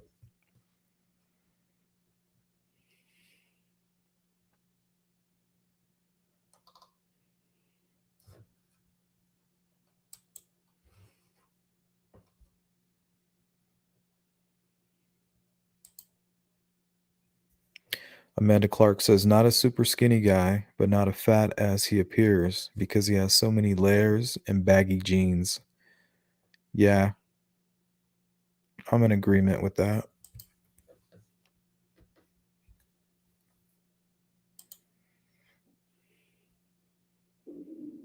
Day before, did work out, came back 13th, and girls fell in his trap. Yeah, they could have been there before. They could have even tried to do it with other people, maybe.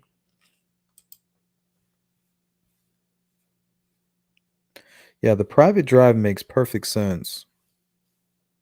But it's hard to get verification on whether or not the people who own that property were like snowbirds. I keep hearing that they were snowbirds and they had their son come and check on the house or do something. And I believe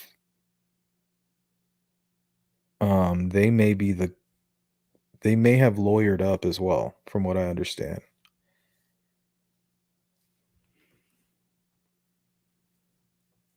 I know Libby's mom mentioned something about somebody that owns property near the bridge lawyered up like a right away.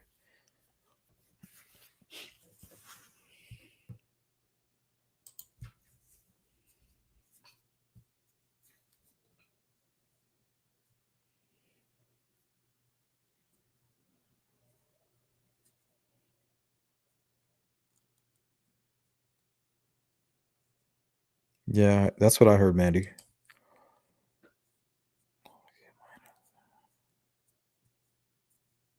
He could have been very young.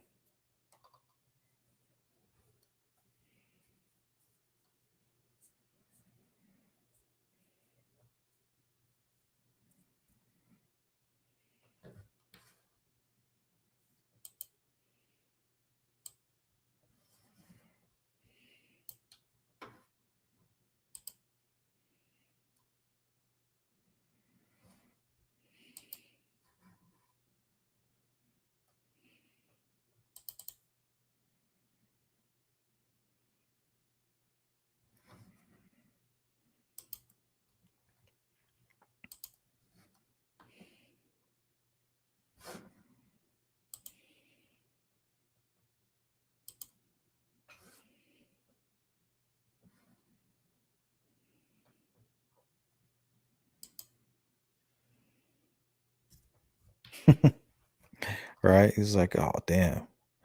Unless they're like, dude, you're carrying all this. We're going to make you carry everything.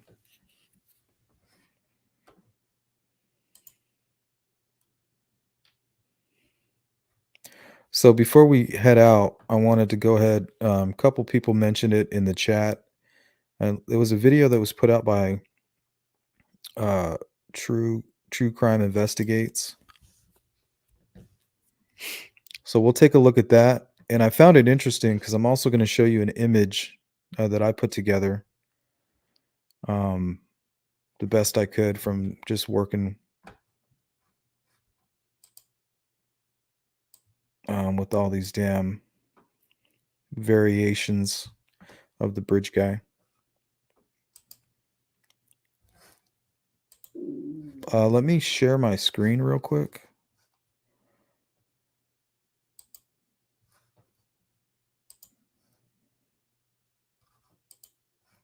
And then we should be good to go.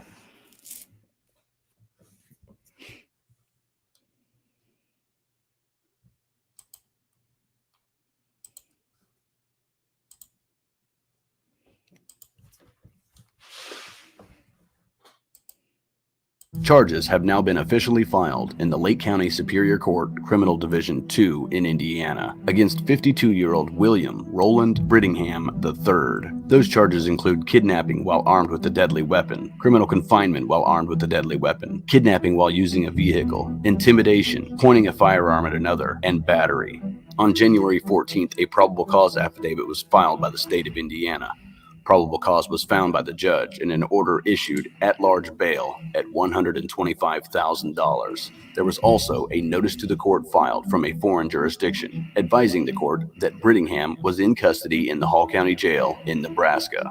He faces 3 to 16 years in prison and a fine of up to $10,000 for a level 3 felony. Nebraska troopers had been on the lookout for him after getting a call from Indiana authorities indicating he might be in Nebraska and had a warrant that had been issued for his arrest. Troopers spotted him Wednesday night driving a pickup truck westbound on Interstate 80 in Nebraska. He was taken into custody without incident, and the female passenger, who has not been identified at this time, she said she had been handcuffed for over 600 miles. And just like anyone else arrested in Indiana, Brittingham has now become a new public person of interest in the Delphi murders. Look at the resemblance to the sketch. The description of the suspect comparison.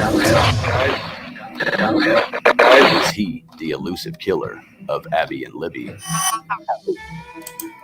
Many people want to know, and some are already pointing the finger with theories. Not only that, but with all of the catfish, cybercrimes, and human trafficking cases that have recently been brought to light within the area, nothing is off the table at this point. Facebook groups are causing his image to go viral, and many are asking this question: is Brittingham the Delphi murder suspect? Comment below and let us know what you think. So let's take a look at this guy.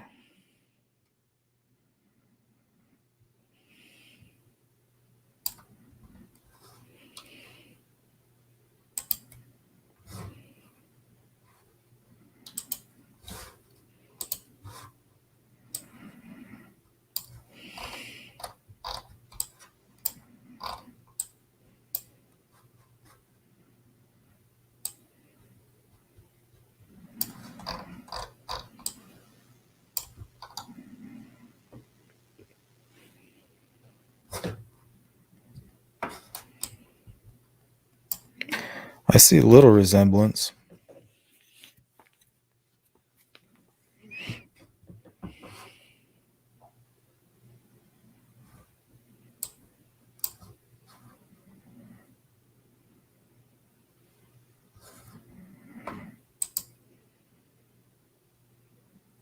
Caitlin is not the guy.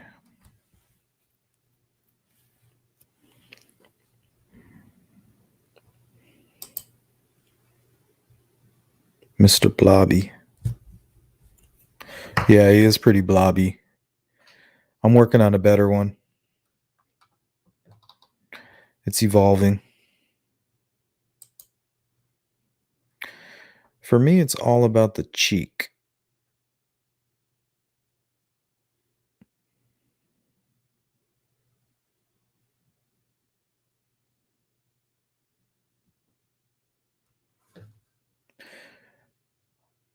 No? What do you guys think? So let's look at that guy.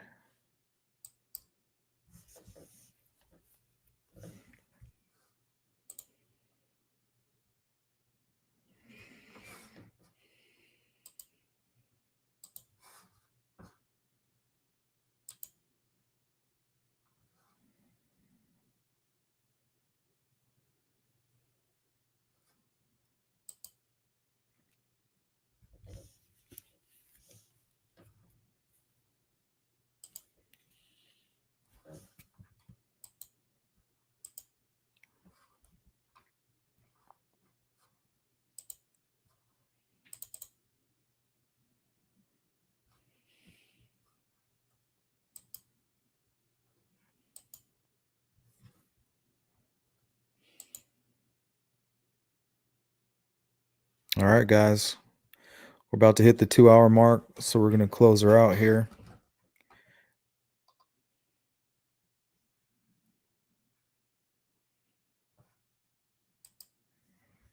Let's see what Carol says here. Volunteer firefighter Michael Capitanio, supposedly stopping people going to the area the girls were ultimately found on the night before, saying it's been searched, was a roommate of David Erskine.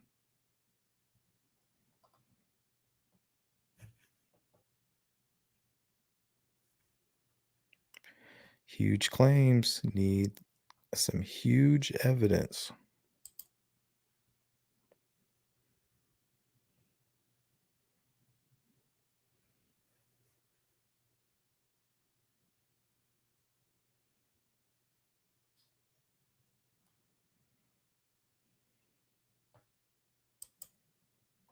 Yeah, I want to thank everybody for stopping by. And all you guys that kind of sent those super stickers and stuff. Yeah, I really appreciate it. Don't forget, if you're trying to support the channel, check out the merch. I apologize to all those people who've been buying it. We just lowered all the prices, so I didn't realize the price point was that high. So it'll stay that way. It's not like we're doing like a sale or anything like that. So appreciate that.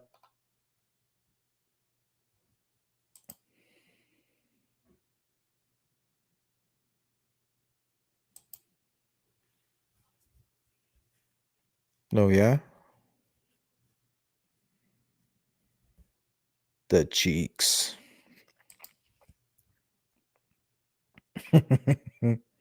Not those cheeks. The cheeks under the eyes.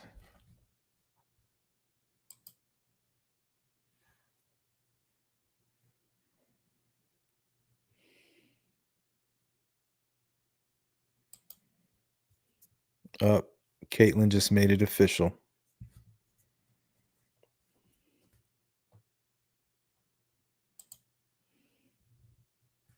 Yep, the cheeks, the chin. Oh, I guess I could show you guys something. I would hate to throw this out on Speculation Island, but let's take a look at this.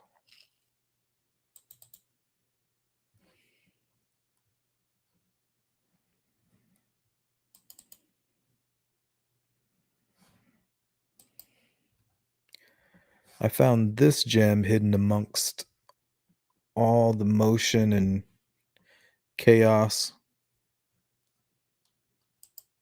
Let's take a quick look.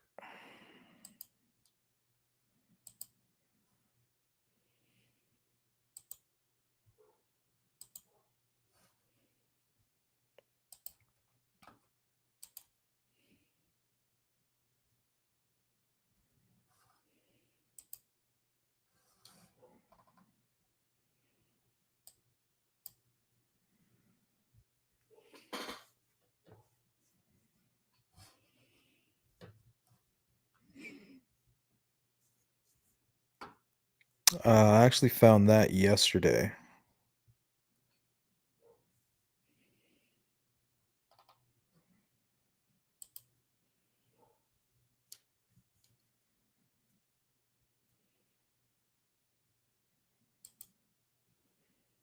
Yep, it is all speculation.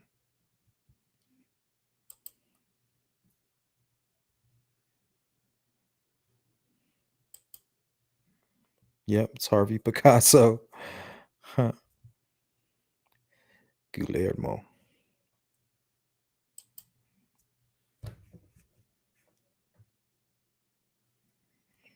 This one, I was very interested in the nose.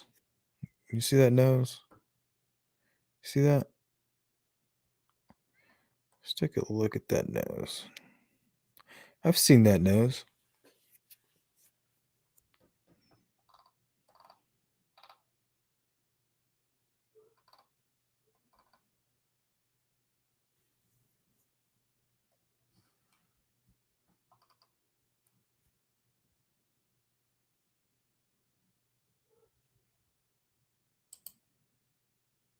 Possibly.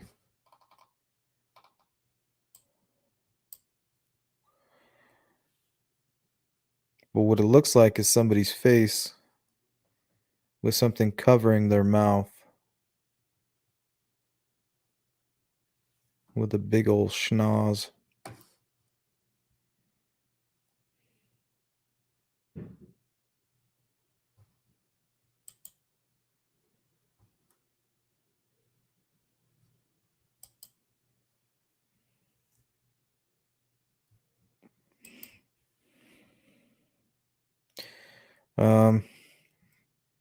I don't know. Harvey was actually talking with Bruiser the night before he passed away. I'm assuming he's not taking it very well.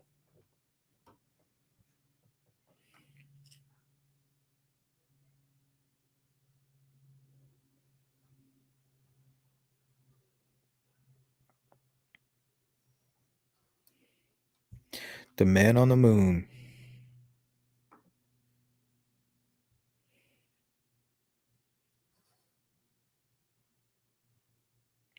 Well, anyway, I thought I'd share that with you guys.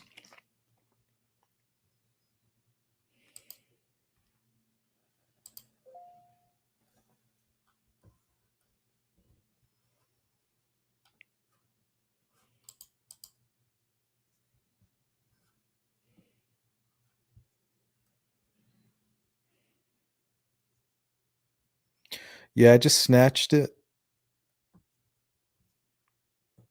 I'm surprised I even found it because a lot of times, like, there's little things hidden here and there. But I want to thank everybody for showing up. Happy Friday night. Like I said, January 14th, 2022. And, you know, hopefully we can start this year off a little better than we started last year. So I appreciate everybody showing up. Like I said, check out the merch. You got this hat right here. We just lowered all the prices. Yeah. So sorry about that.